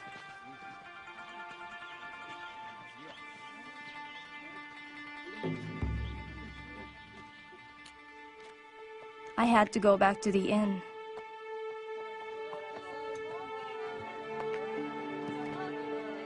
I was heartbroken. Tsujo worried if she would be allowed to continue her journey. It was a sleepless night, as she wrote in her diary. My tears darkened the light of a candle. How restless I feel. Everything is depressing beyond description. In the dawn around 4 o'clock, I heard travelers gathering around and calling each other. A horse neighing and the sounds of stirrups.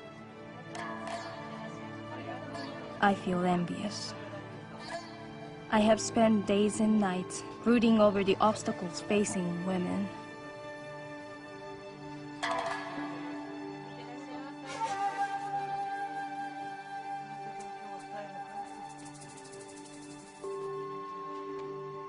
Tsujo's plight was not uncommon. Under Iemitsu's reign, anybody who did not follow his rules could be punished.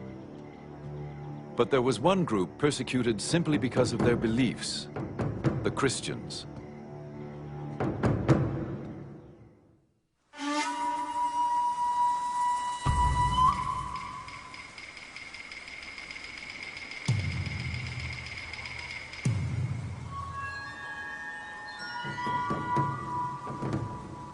The Shogun Iemitsu offered rewards for the arrest of any Japanese who preached or practiced the Christian faith. Any informer revealing the whereabouts of the followers of priests must be rewarded accordingly. If anyone reveals the whereabouts of a high-ranking priest, he must be given 100 pieces of silver.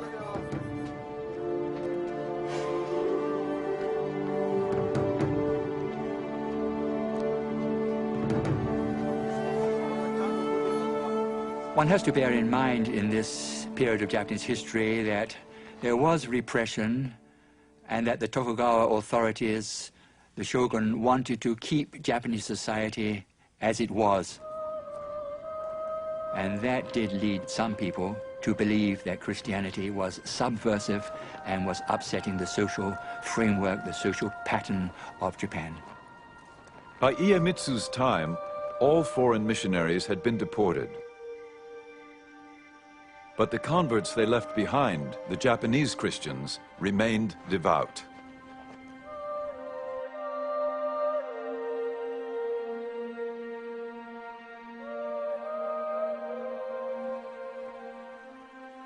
For many of the Japanese Christians, the faith ran very, very deep indeed, especially in those areas where Christianity had really set down roots for 3 or 4 generations.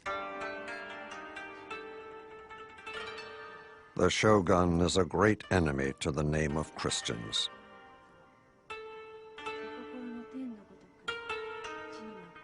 A European merchant observed the growing persecutions.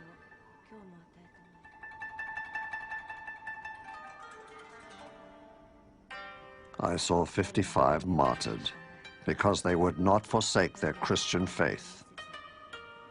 And amongst them there were little children of 5 or 6 years old, burned in their mother's arms, crying out, "Jesus, receive their souls."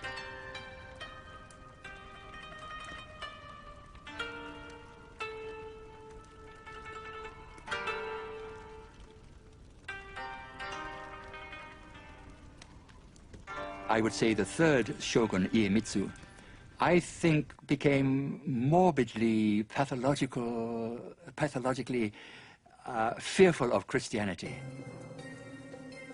they thought that this was a threat to our power. They put out all the plugs, so to speak, to eradicate Christianity. Christianity was said to be evil, a wicked religion, subversive religion. And so that is why they took such extreme steps to eliminate the religion. Despite the persecutions, Christianity had struck a chord amongst many disaffected Japanese. They grew defiant, even willing to be martyred for their beliefs. I am a Japanese and Jesuit brother. I have not committed any crime, but die only for having preached the religion of our Lord Jesus Christ. I greatly rejoice to die for this cause. For me, this is a great blessing. I guarantee and affirm that there is no other way to salvation except by the Christian path.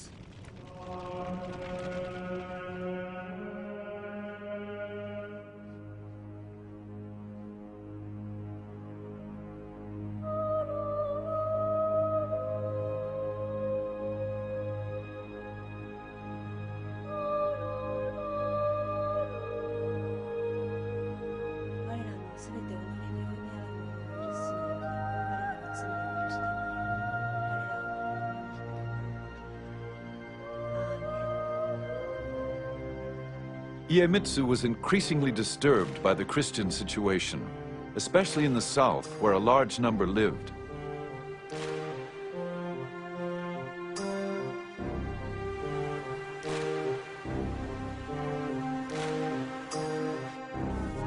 Even worse, many of the Christians were former samurai, now forced to work as laborers or farmers.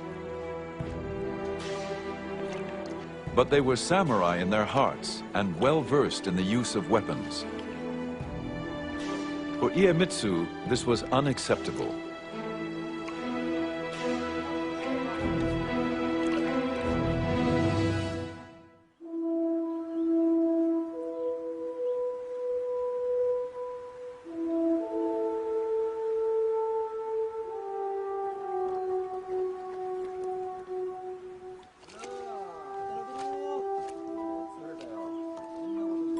The shogun's iron hand extended to every detail of a peasant's life.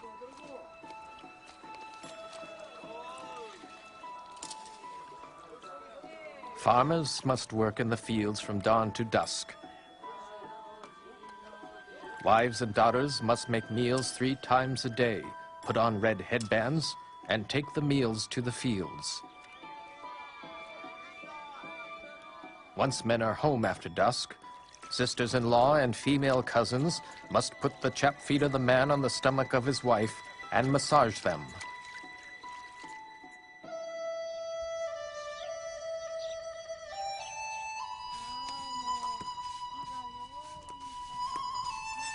If the shogun's intolerable edicts weren't bad enough, the farmers were also heavily taxed.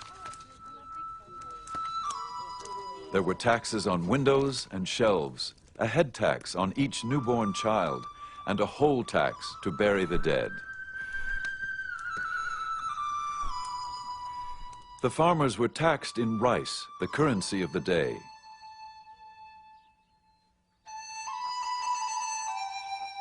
Ironically, farmers were not allowed to eat the rice they grew.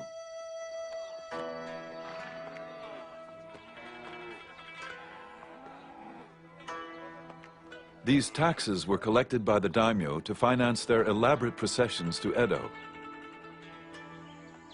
and to pay the stipends which supported the samurai class.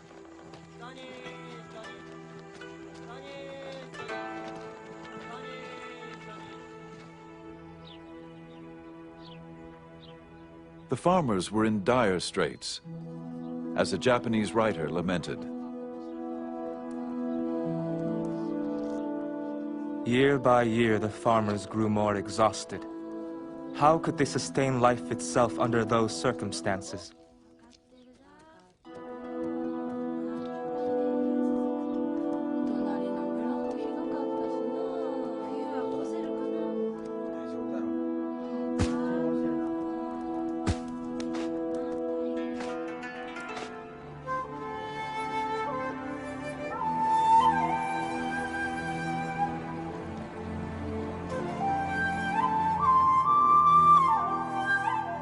In the Shimabara Peninsula in the far south of Japan, drought and famine further depleted the meager harvest.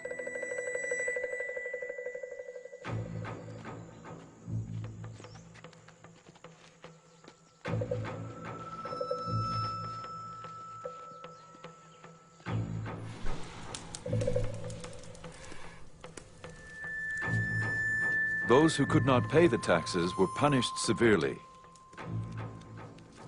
In mid-December 1637, a single event ignited the long smoldering fuse.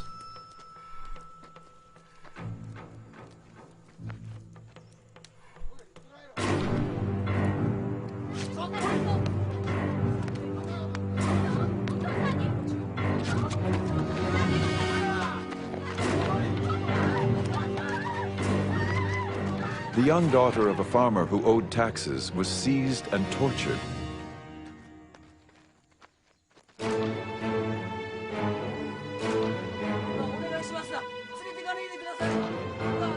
Furious with grief, the father and his friends killed the local governor, and the whole village, samurai, peasants, and Christians, rose in revolt. Soon the whole area was in the hands of the rebels, nearly 40,000.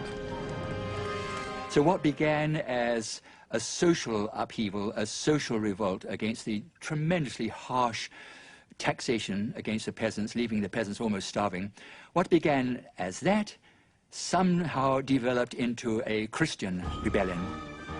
A European merchant reported on the rebellion. A few days after the outbreak, the Christians joined the farmers. They cry out throughout the whole country that the time had now come to revenge the innocent blood of so many Christians and priests, and that they are prepared to die for their faith. The rebels swarmed into an abandoned castle surrounded on three sides by the sea. Feeling protected, they brought in their wives and children and barricaded themselves inside.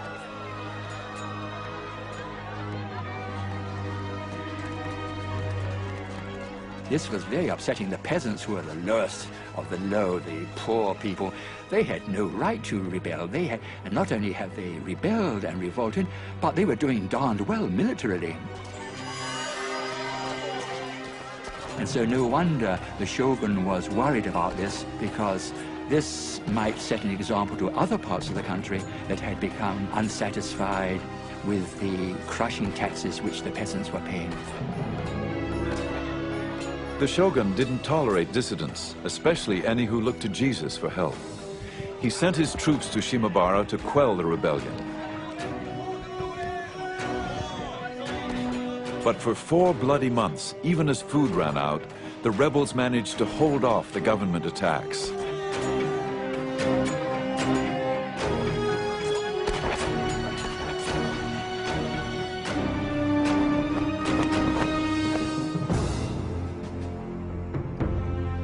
The shogun was so incensed at the continuing rebellion that he asked the Dutch to send a ship with cannons against the besieged castle. The Dutch were reluctant to take part in this campaign, but nevertheless they desperately wanted to hold on to this toehold which they had in trade with Japan. And so if they didn't obey the order of the shogun, he might well say, well, okay, you can pack up and go home. The shogun ordered the castle set ablaze. Still, the rebels fought back. But in the end, their fate was sealed. And the castle fell finally through starvation, and then followed a dreadful slaughter.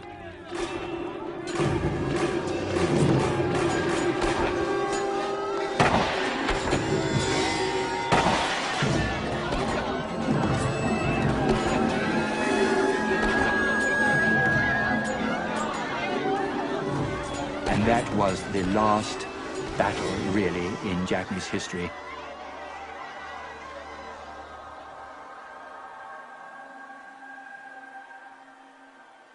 The Shimabara Rebellion was the excuse the shogun needed to finally eradicate Christianity from Japan.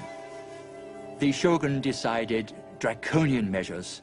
We will cut off Japan from all Christian influence. Now, how can you do that?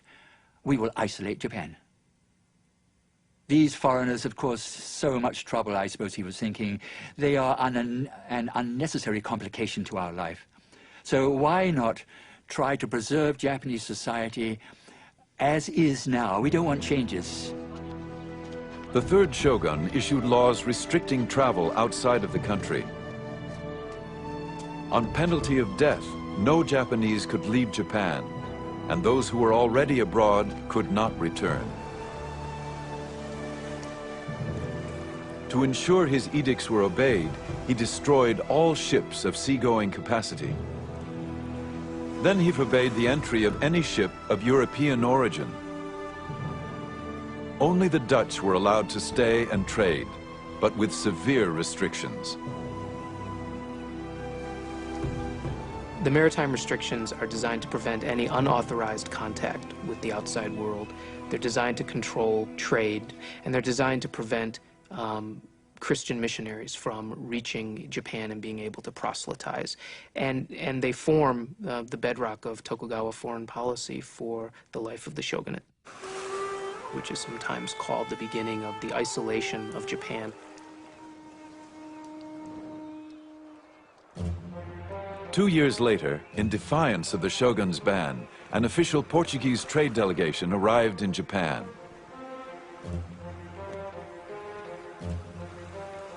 The shogun showed no mercy and ordered the execution of 57 of those aboard, ambassadors and their crew. He ordered the ship burned. The few survivors were sent back with this warning. A similar penalty will be suffered by all who come to these shores from Portugal, whether they be ambassadors or sailors, whether they come by error or driven by storm. Even more, if the King of Portugal or even the God of the Christians were to come, they would all pay the very same penalty.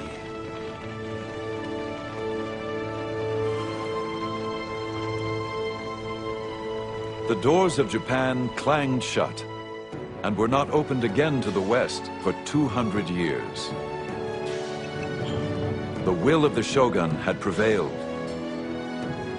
But many wondered how this isolated empire would survive in a rapidly changing world.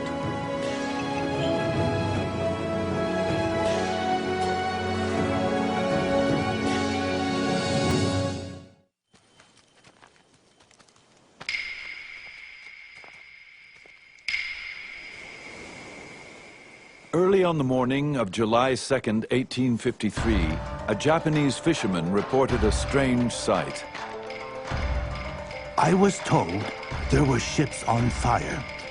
I ran up the mountain to get a good look.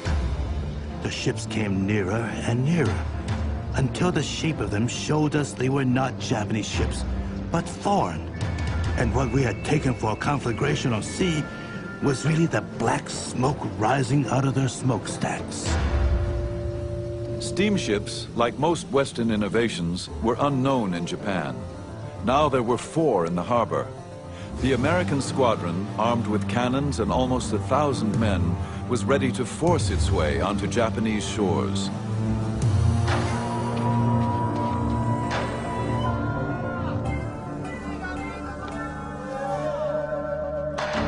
Japan was a land shrouded in mystery, a warrior society ruled by the powerful Tokugawa Shogunate.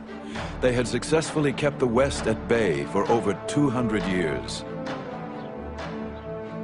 But now the Western powers demanded entry. Could the samurai nation repel the industrial might of a determined West? These are the memoirs of Japan's secret empire.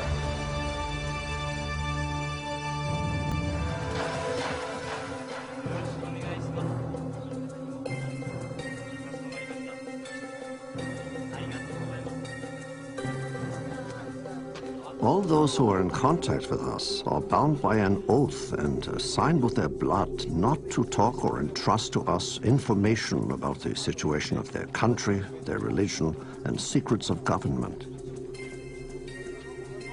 So reported the German doctor Engelbert Kempfer, one of the few Europeans allowed in Japan. It was the year 1690, and the Japanese viewed Westerners as barbarians who threatened their orderly society. The Japanese were determined to keep their doors closed to the West for as long as they could. There was one exception, a small settlement of Dutch traders who agreed to live in confinement on an island in Nagasaki harbor. For over 200 years, this sequestered trading post would be Europe's only window to this impenetrable land.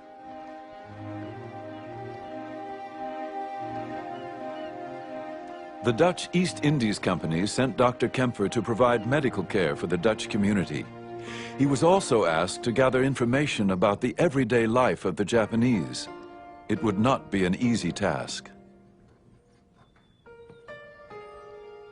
They are strictly and strongly guarded from the inside and the outside by various guards treating us not like honest men, but like criminals, traitors, spies, prisoners, or to say the least, hostages of the Shogun. This jail goes by the name of Dejima. The Dutch lived like prisoners on Dejima. But Kempfer was fascinated by the opportunity to write about something nobody else could get access to. Dejima was tiny. Kempfer counted 236 steps across and 82 wide. There were never more than 19 men allowed on the island at a time, and never any Western women. Far from home, the men did what they could to transform the unfamiliar Japanese-style buildings into a little touch of Holland. They placed chairs and high tables on the woven grass mats, replaced futons with poster beds, and insisted on being served Dutch food rather than eating Japanese.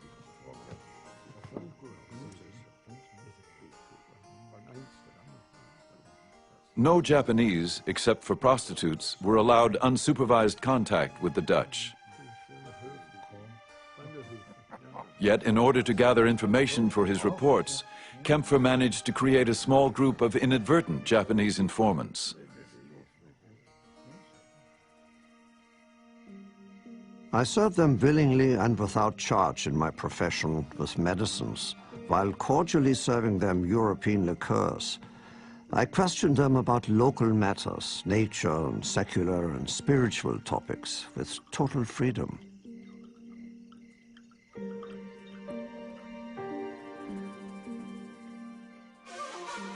The Japanese were as inquisitive as Kempfer. The Dutch settlement was their window to the exotic world of the West. But the trickle of information that arrived from overseas was carefully guarded. Every time a Dutch ship arrived, the Dutch ship would have the latest news from Europe, and that news would be given to the Dutch authorities in Nagasaki, and then that news would be translated into Japanese and rushed immediately to the headquarters of the Shogun. The ruler of Japan, the Shogun, hungered for news of the outside world. He commanded the Westerners to present themselves at his castle once a year. The only time Kempfer really saw Japan was when he traveled from Nagasaki to Edo, which was the Shogun's capital.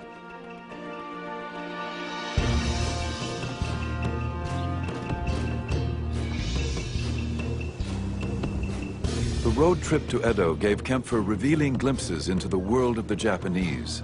He recorded every detail of his month-long trip.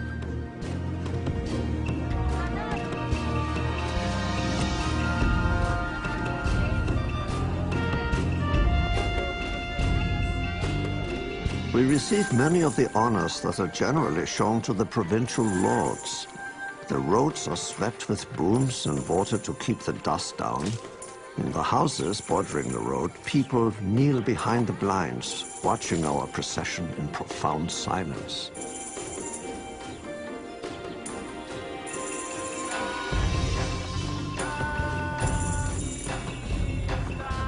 An incredible number of people daily use the highways of Japan's provinces. Indeed, at certain times of the year, they are as crowded as the streets of a populous European city. The reason for these crowds is partly that the Japanese travel more often than other people. Kempfer would write about all of the travelers, samurai and their lords called daimyo, merchants and roadside performers, Buddhist monks, and a group of young women who dressed like nuns. They cover their shorn heads with silk hoods and adorn themselves nicely. Each attaches herself to one particular traveler, starts up a rustic tune, and as long as it's to her advantage, she accompanies and amuses him for several hours.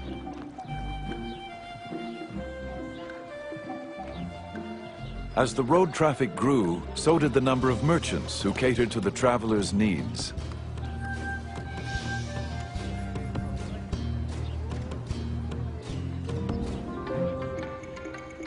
We saw many fine stalls, those of merchants and cloth dealers, medicine dealers, traders in idols, booksellers, glassblowers, pharmacists, and people crying out their wares. There are countless humble inns, roadside food stalls, sake or beer taverns, cake and sweet stalls along our road.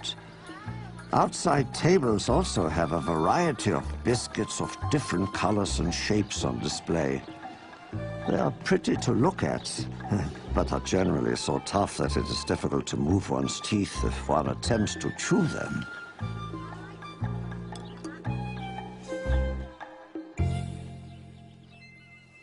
Tradesmen, once considered social parasites, were beginning to improve their position in Japanese society. Successful street peddlers became roadside merchants, who would eventually build bigger stores and even move to the cities. Kempfer was witnessing a changing way of life in Japan that would soon shake the very foundations of this highly ordered society.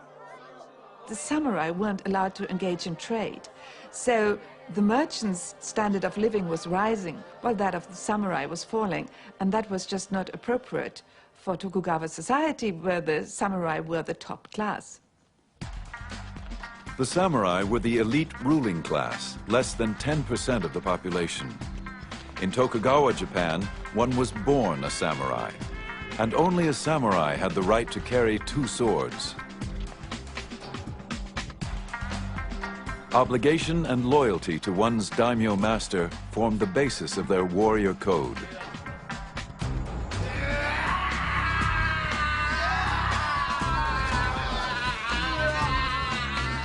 But now, in an era of peace, the once privileged samurai faced an uncertain future. There were no wars to fight, and many daimyo found it difficult to keep a full army on staff. While higher-level samurai could find work as civil servants, other samurai were not allowed to work in occupations considered beneath their class.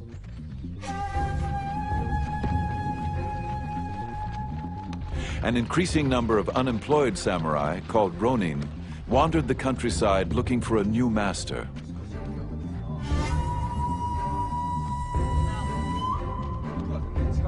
The search for new opportunities led many to the cities.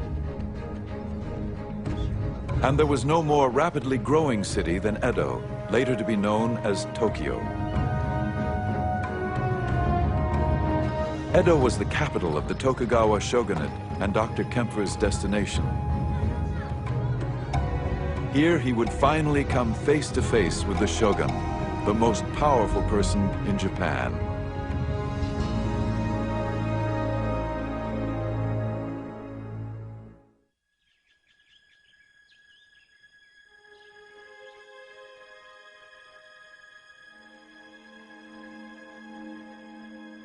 When Dr. Kempfer arrived in Edo, he was sequestered in guarded quarters for 2 weeks.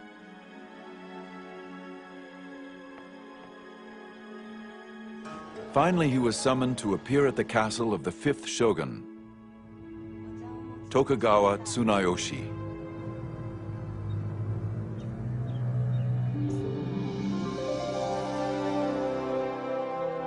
The shogun's residence is spacious with many long corridors and large rooms which can be closed off by sliding partitions. According to the finest design of Japanese traditions, with ceilings, beams, and pillars, patterned by nature, covered with lacquer or carved and gilded artistically into patterns of birds and foliage. The important thing about the fifth Tokugawa shogun Tsunayoshi was that he was the first shogun who was not educated as a samurai. He was educated as a scholar because he was never supposed to become shogun. And so he had quite a different view of the world. The shogun's mother was a merchant's daughter. She broke class barriers when she caught the eye of the reigning shogun. Her son, Tsunayoshi, carried within him both samurai and merchant values. He would preside over a new direction in Japanese society. At his court, scholarship rather than martial prowess was the fashion, and daimyo lords who wished to curry favor with him became patrons of the arts and letters. It was a time of cultural flowering in Japan. Tsunayoshi changed samurai society. He condemned violence, which of course was part of the samurai ethic. Influenced by his childhood study of Buddhism and the Confucian classics, the shogun's laws of compassion were intended to protect all of nature's creatures. Tsunayoshi's laws of compassion protected those at the bottom of the social scale. He had laws against infanticide, and that is quite advanced. Children were abandoned when parents could no longer feed them. They were simply left to die. But Tsunayoshi ordered that from now on officials had to take care of them, feed them, and find homes for them. But Tsunayoshi was also known for lavishing the national treasury on his own pleasures, and he began to pursue his reforms to harsh and unpopular extremes. Born in the year of the dog, Tsunayoshi issued strict laws protecting dogs. The samurai kept large number of dogs in their mansions, and those who were not wanted were let go and roamed the city, and often attacked children. Nobody wanted to be responsible for a dog, but he of course could not order that these dogs be killed. He ended up building dog pounds, and apparently there were eventually some 40,000 dogs which were fed in dog pounds, and of course the feudal lords, the daimyo, had to pay for that. Tsunayoshi would become known as the dog shogun. Dr. Kempfer observed with humor, When dogs die, they are carried up the mountains and buried no less carefully than people. A certain farmer laboriously carrying his dead dog up the hill complained to his neighbor about the year of the birth of the shogun. The other replied, "My friend, let us not complain. If he was born in the year of the horse, our load would be much heavier." It was the dog shogun who Dr. Kempfer was finally summoned to meet. After a month-long trip and 2 weeks of waiting, Kempfer was so impressed with the experience, he drew sketches to illustrate his account of the command performance. After we had been drilled for 2 hours, he ordered us to take off our cloaks, to dance, to jump, to play the drunkard, to speak broken Japanese, to sing. At the demand of the shogun, we had to put up with providing such amusements and perform innumerable other monkey tricks. Engelbert Kempfer and the fifth shogun shared one thing, and that was a great curiosity. But at the audience, the shogun sat behind a bamboo screen. And he asked Kempfer to come close to the bamboo screen, even take his wig off, and dance and sing for him. And Kempfer strained his eyes to be able to see what the shogun looked like and his wives behind the bamboo screen. But they never were able to talk to each other directly. The shogun and the doctor would meet only 3 times, but each provided a brief glimpse for the other into his world. Kempfer's account of Japan became a bestseller. It first appeared in English, then it was translated into Dutch, French, several translations, even Russian. And basically, all knowledge until the 20th century was based on Kempfer's so-called history of Japan.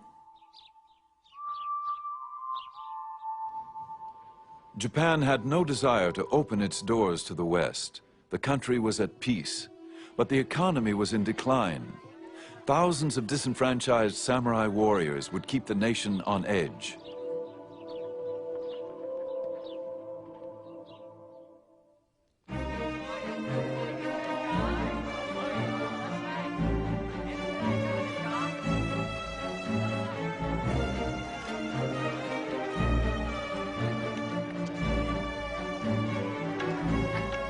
By the beginning of the 18th century, Edo was probably the largest city in the world, with over 1 million people.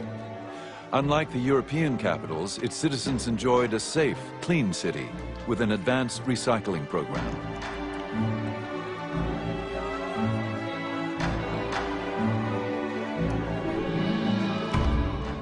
And it was prosperous beyond measure. Copper coins flow like currents of water, while silver piles up like drifting snow. Every morning, fish are sold in such quantities that one may well wonder whether or not the supply in the seas has been exhausted.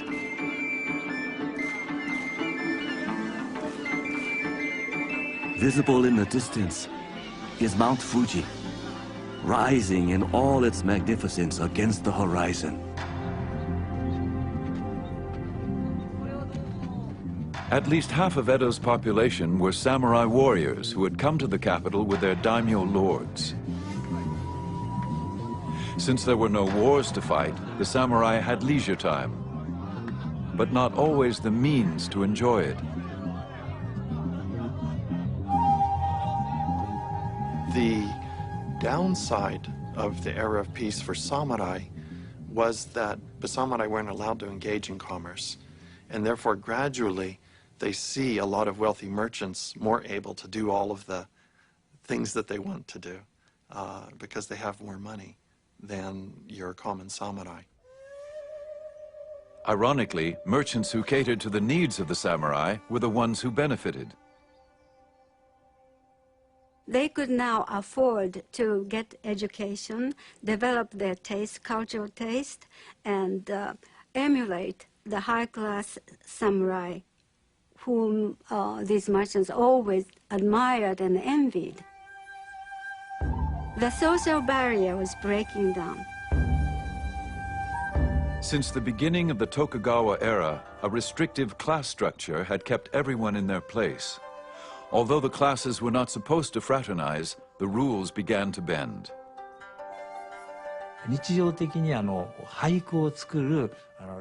In social situations, such as the popular haiku clubs, where both samurai and merchants were both active participants, rather than addressing each other by their acknowledged family names, each would create a pen name.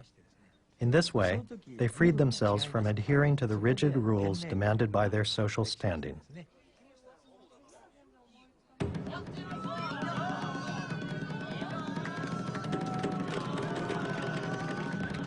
Encouraged by peace and a prosperous economy, the arts and entertainment flourished.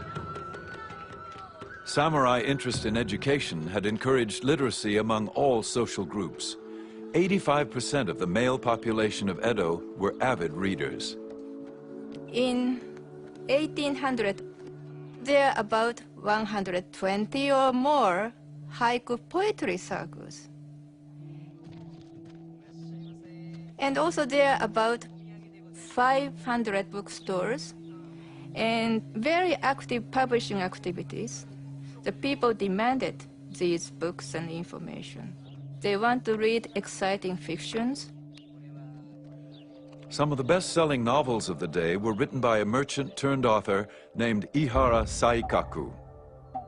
His books celebrated the era's emerging pop culture, a totally new genre in Japanese fiction. Saikaku haunted the streets of Edo for his literary material. He knew prostitutes and daimyo, as well as beggars and merchants. And he wrote about them all with unabashed candor and ribald humor, especially the newly prosperous merchants who tried to emulate the refined samurai.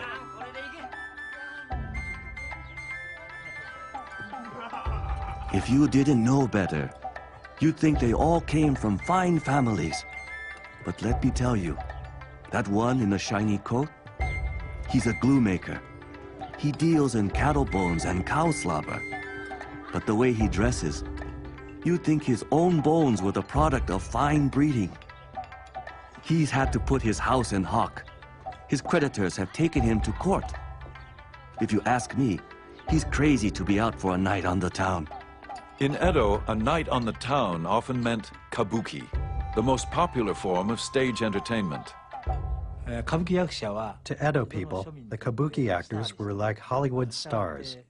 The fans would collect woodblock prints of their favorite actors, not only for the fun of collecting them, but also to see what fantastic costumes their favorite actors were wearing on stage. If the fans really liked a certain style or design, in a flash, it would become the newest fashion trend. The kabuki plays were romantic, heroic tales. One of the most famous, Chushingura, was based on a notorious real-life event. A daimyo lord had been humiliated in a confrontation with a court official. The ruling shogun had ordered the lord to commit seppuku, ceremonial suicide. Outraged by his death, 47 of the lord's samurai warriors avenged his honor by killing the official.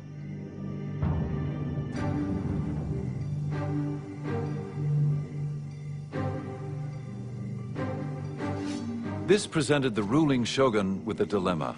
The samurai had obeyed their code of honor, yet they had challenged the shogun's authority.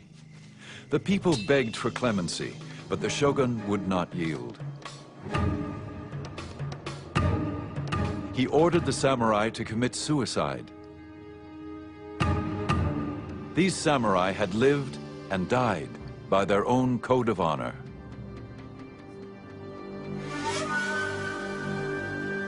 The incident captured the public's attention like no other. Soon these men were immortalized on the kabuki stage, a nostalgic tribute to a bygone era.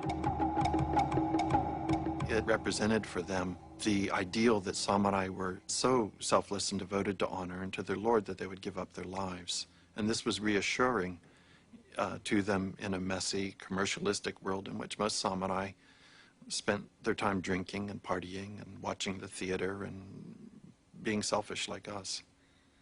Here there are 47 samurai really act like warriors.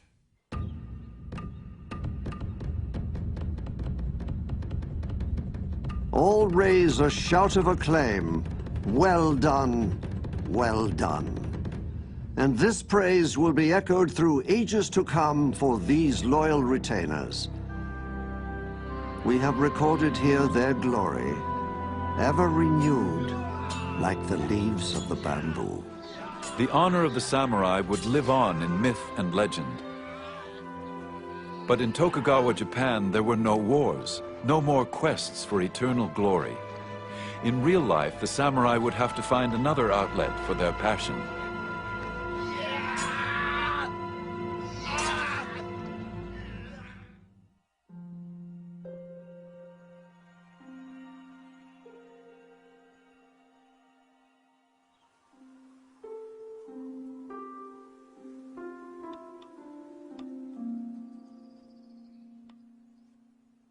The courtesan arranges her clothing so that the red silk undergarment will flip open to reveal a flash of white skin. When men witness such a sight, they go insane and spend the money they are entrusted with, even if it means literally losing their heads the next day. But most men only gape, envious of the men who can pay the courtesan's price.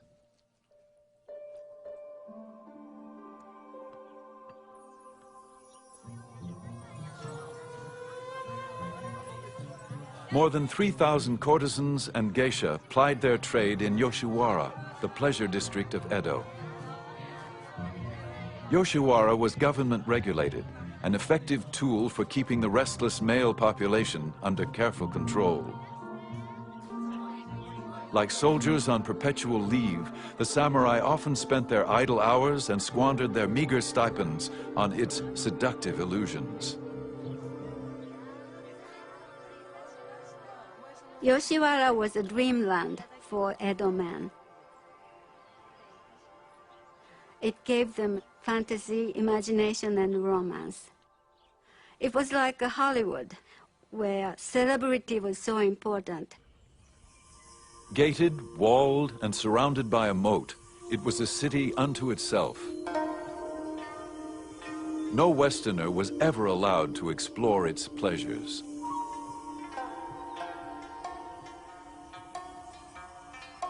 There was a distinct difference between the geisha and the courtesans.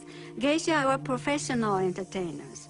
They did not rely on sex for entertaining men. They had their music, their singing, playing musical instruments, and dancing. Whereas the courtesans entertained the clients with a conversation and sexual gratifications.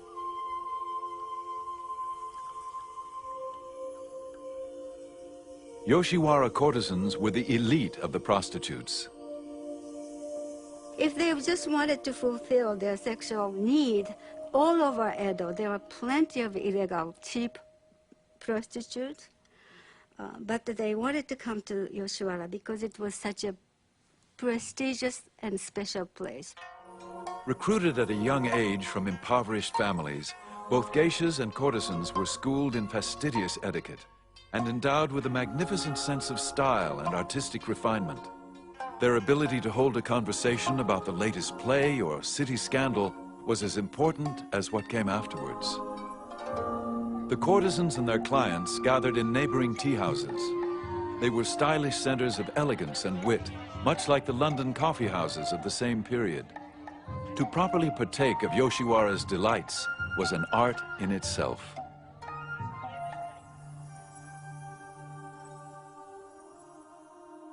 And the Yoshiwara courtesans were trained to think that they were better than their clients. And if a man wanted to visit Yoshiwara, he had to prepare for it 6 months in prior. He had to buy a fine set of sword. He had to think about what to wear, because he wouldn't just go there. The courtesan had the right to turn down her client if she didn't like him, even if he could afford to pay for her. Therefore, he wanted to make a good impression on the courtesan. And then, once he's committed to her, he had no right to see other women. And if he, on the sly, went to see any other person, the courtesan's entourage had every right to punish him. His hair would cut off, he would be made to wear woman's red kimono, and he would be taunted by everyone. Yoshiwara nurtured its own unique customs, art, fashion, and language. It was a world seemingly set adrift from the harsh realities of life.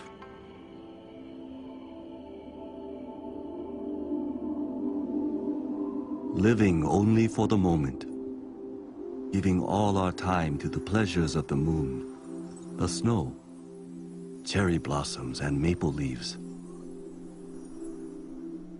Singing songs, drinking sake, caressing each other, just drifting, drifting. Never give a care if we had no money, refusing to be disheartened, like a gourd floating along the river current. This is what is called ukiyo, the floating world.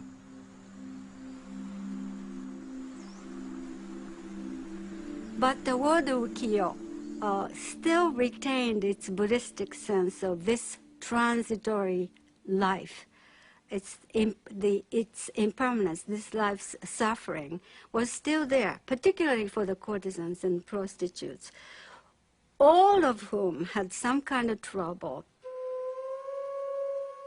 They were very unhappy, and yet they had to present a very brilliant, gay, external appearance to the general public.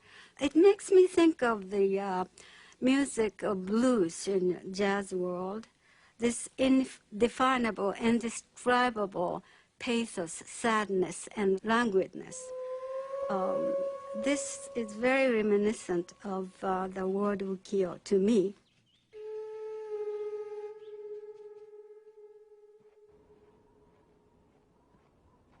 For the samurai who frequented Yoshiwara, times were changing. They continued to train daily for battle, but without a war to fight, many became aimless. Today's warriors, all they talk about is women, eating and drinking, actors and dramatic productions. Their fencing practice and lance work are only for personal vendetta. Their study of archery and gunnery are solely for show. They're riding just for ceremonies. Katsu Kokichi was a mid-level samurai drawn to Yoshiwara, but without the income to fulfill his desires. I was 21 and penniless. I had no choice but to sell my everyday sword. I had only the clothes on my back. To take my mind off my woes, I went to the Yoshiwara. They are protesting youngsters that did not fit into the society, wearing oversized kimonos with interesting hairstyles, sometimes skinhead, as well protest. Many of these young men, unemployed and desperate like Katsu Kokichi, lived on the edge of society, often falling into debt, theft, and gangsterism.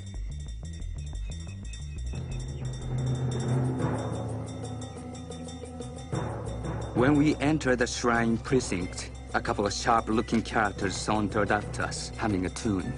Without warning, my body spat in the face of one of the men.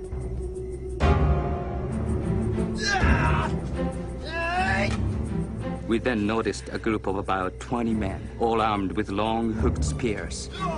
Outside the gates was a reinforcement of some 30 men with pike poles. We were 4 against 50. For Katsu Kokichi, the samurai code of honor was all but gone.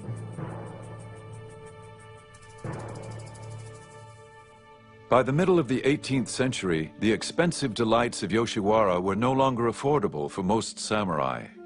The pleasure district took on an increasingly ugly edge. And the brothel keepers lost their pride. They had become slaves of money-making, and they became much less compassionate.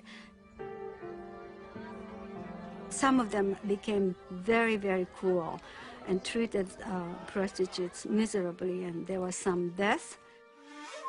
Toward the end of the period, the sick prostitutes were not given medication or care, and when they died, they were just thrown into a pit for nameless dead.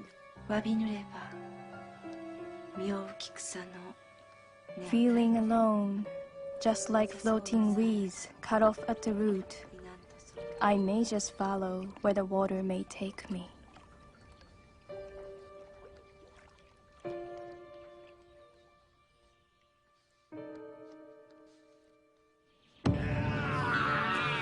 The insular world of the samurai was in decay. To find a cure for its ills, some would begin to look in an unlikely direction. The West now beckoned with new ideas and hope.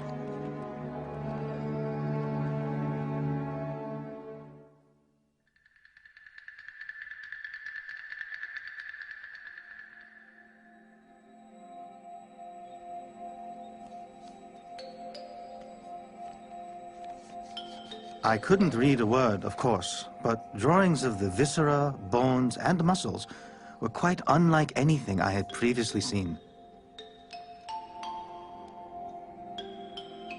Physician Sugita Genpaku couldn't read Dutch, but when he stumbled upon a Dutch anatomy book, he was stunned by the drawings. He had never seen anything like it in his Chinese medical books. In the mid-18th century, Western books, first brought clandestinely from the Netherlands, piqued the interest of many Japanese scientists and doctors.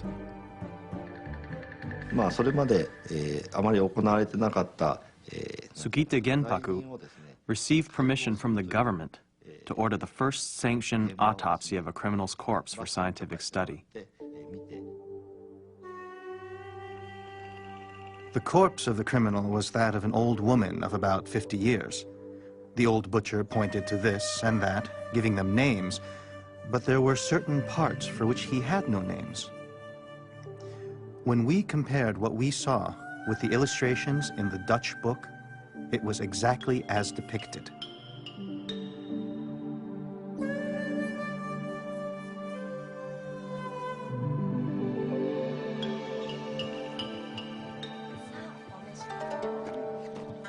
Dr. Sugita and his friends reflected on how shameful it was that they had tried to treat their patients without a true knowledge of the human body.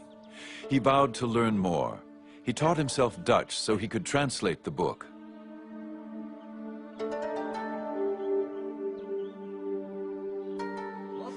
The next day, we met and began. Gradually, we got so we could decipher 10 lines or more a day. After 2 or 3 years of hard study, everything became clear to us. The joy of it was as the chewing of sweet sugar cane.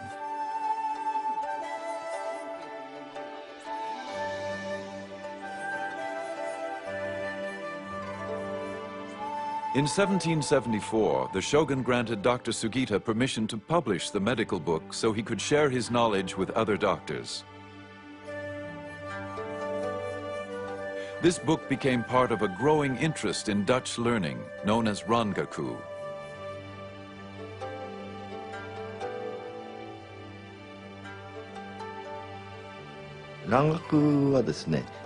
Originally, Rangaku had to do with medical studies. When physicians discovered they could heal ailments with the new Western medicine from Holland that they couldn't heal with the traditional Japanese medical practices, they became very interested in the study of Rangaku. Gradually, as knowledge of the Dutch language became more widespread, other aspects of Rangaku, such as astronomy, science, and chemistry, were introduced to Japan.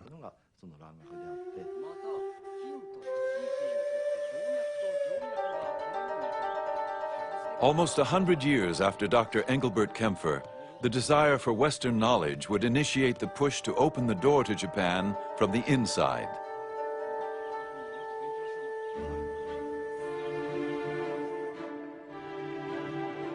And yet, as attractive as Western knowledge was to some Japanese intellectuals, there were others who believed that anything Western still threatened Japanese society. One source of harm that has appeared of late is Dutch studies. These students have been taken in by the weakness of some for novel gadgets and rare medicines which delight the eye and enthrall the heart. If someday the treacherous foreigner should take advantage of the situation and lure ignorant people to his ways, our people will adopt such practices as eating dogs and sheep, and no one will be able to stop it. It is like nurturing barbarians within our own country.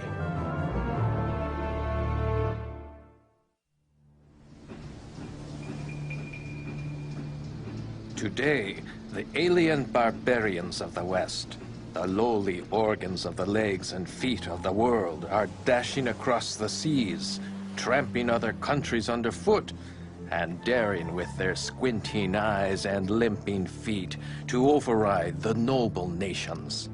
What manner of arrogance is this? Japan had managed to keep the alien barbarians at bay for more than 200 years. But now, in the mid-19th century, the West was poised to assert itself. The Shogun is faced with a strategic threat on 3 fronts. From the north, the Russians are coming. From the south, the British are coming. And ultimately, from the east, the Americans come. The new country of the United States of America was on the move. Japan was known to have large coal deposits and something else in abundance: whales. Whale oil, which literally greased the wheels of American industry, was a multi-million-dollar business. Whale hunters had depleted the North Atlantic oceans. Now America looked eastward to Japan. If that double-bolted land Japan is ever to become hospitable, it is the whale ship alone to whom the credit will be due. So wrote Herman Melville in his classic tale of the great white whale that haunted the waters off Japan. By the time Moby Dick was published in 1851, the United States was ready to assert its power.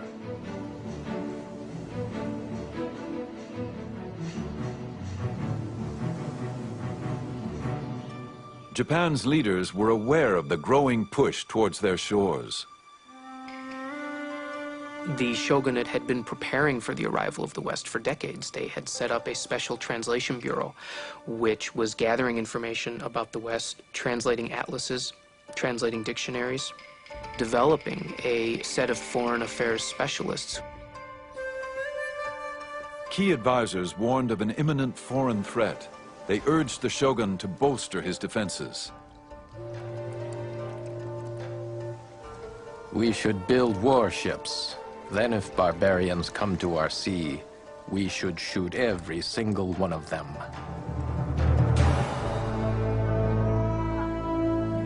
Others feared that Japan could not serve as a worthy opponent to the West.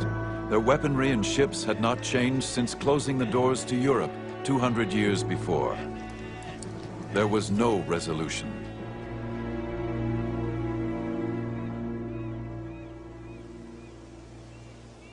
Then, early in the morning on July 2nd, 1853, a local fisherman reported this strange sight. I was told there were ships on fire. I ran up to the mountain to get a good look. The ships came nearer and nearer until the shape of them showed us they were not Japanese ships, but foreign. And what we had taken for a conflagration on sea was really the black smoke rising out of their smokestacks.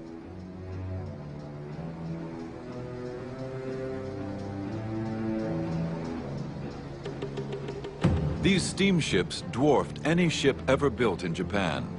To the Japanese, they were the kurofune, the black ships of evil appearance. On board were some 60 cannons and almost 1,000 Americans. And they landed not in the foreigners' port of Nagasaki, but rather in the forbidden waters of Edo Bay, the shogun's own capital city.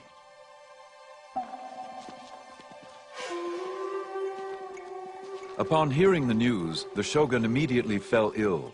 Many said from the shock of hearing that a foreign naval squadron was at his doorstep. His advisors tried to deal with the crisis.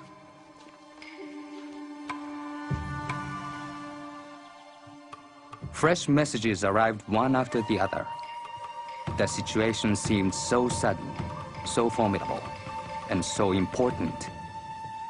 Orders were issued to the great clans to keep strict watch, as if it were possible that these barbarian vessels might proceed to acts of violence. In a desperate show of force, the shogunate sent a squadron of guard boats to surround the American ships. The Japanese officer ordered the ships to leave. Their commander, Commodore Matthew C. Perry, ignored him. I was well aware that the more exclusive I should make myself, and the more exacting I might be, the more respect these people of forms and ceremonies would award me. 5,000 samurai warriors armed with swords and antiquated cannons lined the shores. Again, their chief officer commanded Perry, leave Edo Bay immediately. The Commodore refused. I endeavor to inculcate the idea that the government of the United States is superior in power and influence to Japan. The honor of the nation calls for it, and the interest of commerce demands it.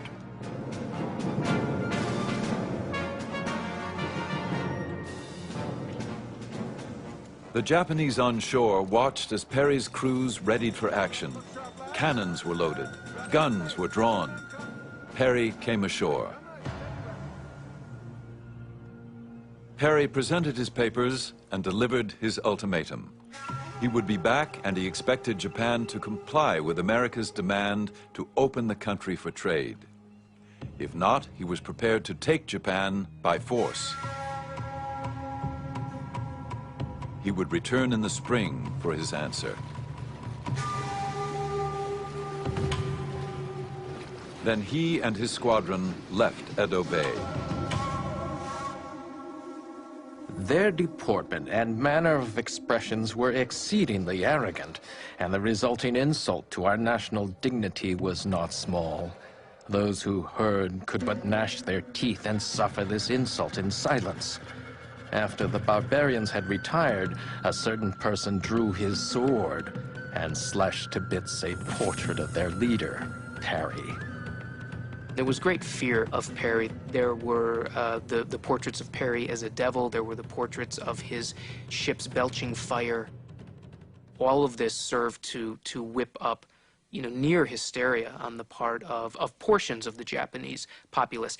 At the same time, there's fascination. There's fascination with Perry. There's fascination with these ships, these enormous ships that hadn't been seen before. There's fascination with the technological prowess of the Americans. To complicate matters, the shogun had died, and the new shogun was mentally unfit. His advisors took charge, but they could not reach agreement. The head of the shogunate decides that he is going to poll all of the daimyo in Japan. What should the shogunate do? This is a radical break with tradition. The authority of the shogunate is to deal with foreign relations. The title of the shogun, of course, is the great barbarian quelling generalissimo. And yet here is the head of the shogunate asking the daimyo what he should do. Two positions are staked out, one being known as the open the country argument. The Americans do not understand the ethics of humanity and justice. There will be no choice but to start trade with them. The other side being revere the emperor and expel the barbarian. The Americans have come to seize Japan. Therefore, if we don't drive them away now, the other foreign powers will follow. We are in a dangerous situation.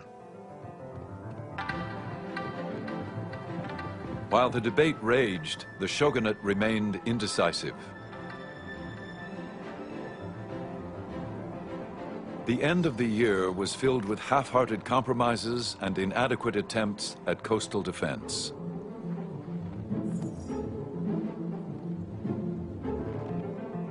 Then, in February, Perry returned earlier than expected. This time, his show of force was even more ominous. He arrived with double the ships and crew. The honor of the Japanese had been challenged, but they had no means to defend it. Their only hope lay in negotiation.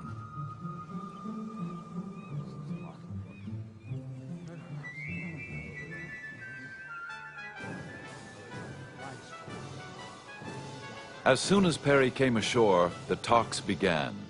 They went on into the night and for the next 23 days.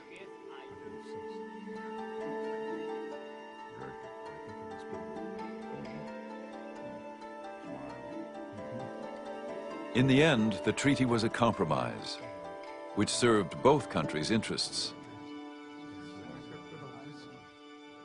Perry got what he wanted, which was to establish a relationship between Japan and the United States. The shogunate got what it wanted in not surrendering its control over foreign relations and opening Japan up to unregulated trade. I'm not sure that the shogunate has been given enough credit for choosing peace over war. And you can say that the shogunate chose to open up relations with America and the West out of weakness, but it didn't have to. The shogunate took the practical decision, and they chose peace, and thereby preserved the integrity and territorial sovereignty of their country. Before signing the treaty with Perry, the shogun arranged a social evening, a prerequisite for conducting business in Japan that continues to this day. Sumo wrestlers displayed their strength.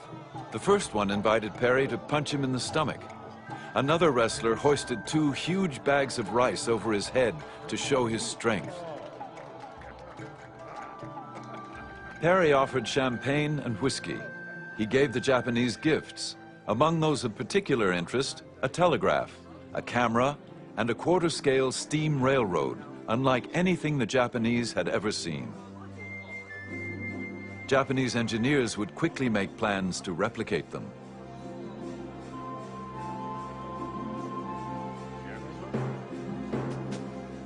Three days later, the agreement was signed.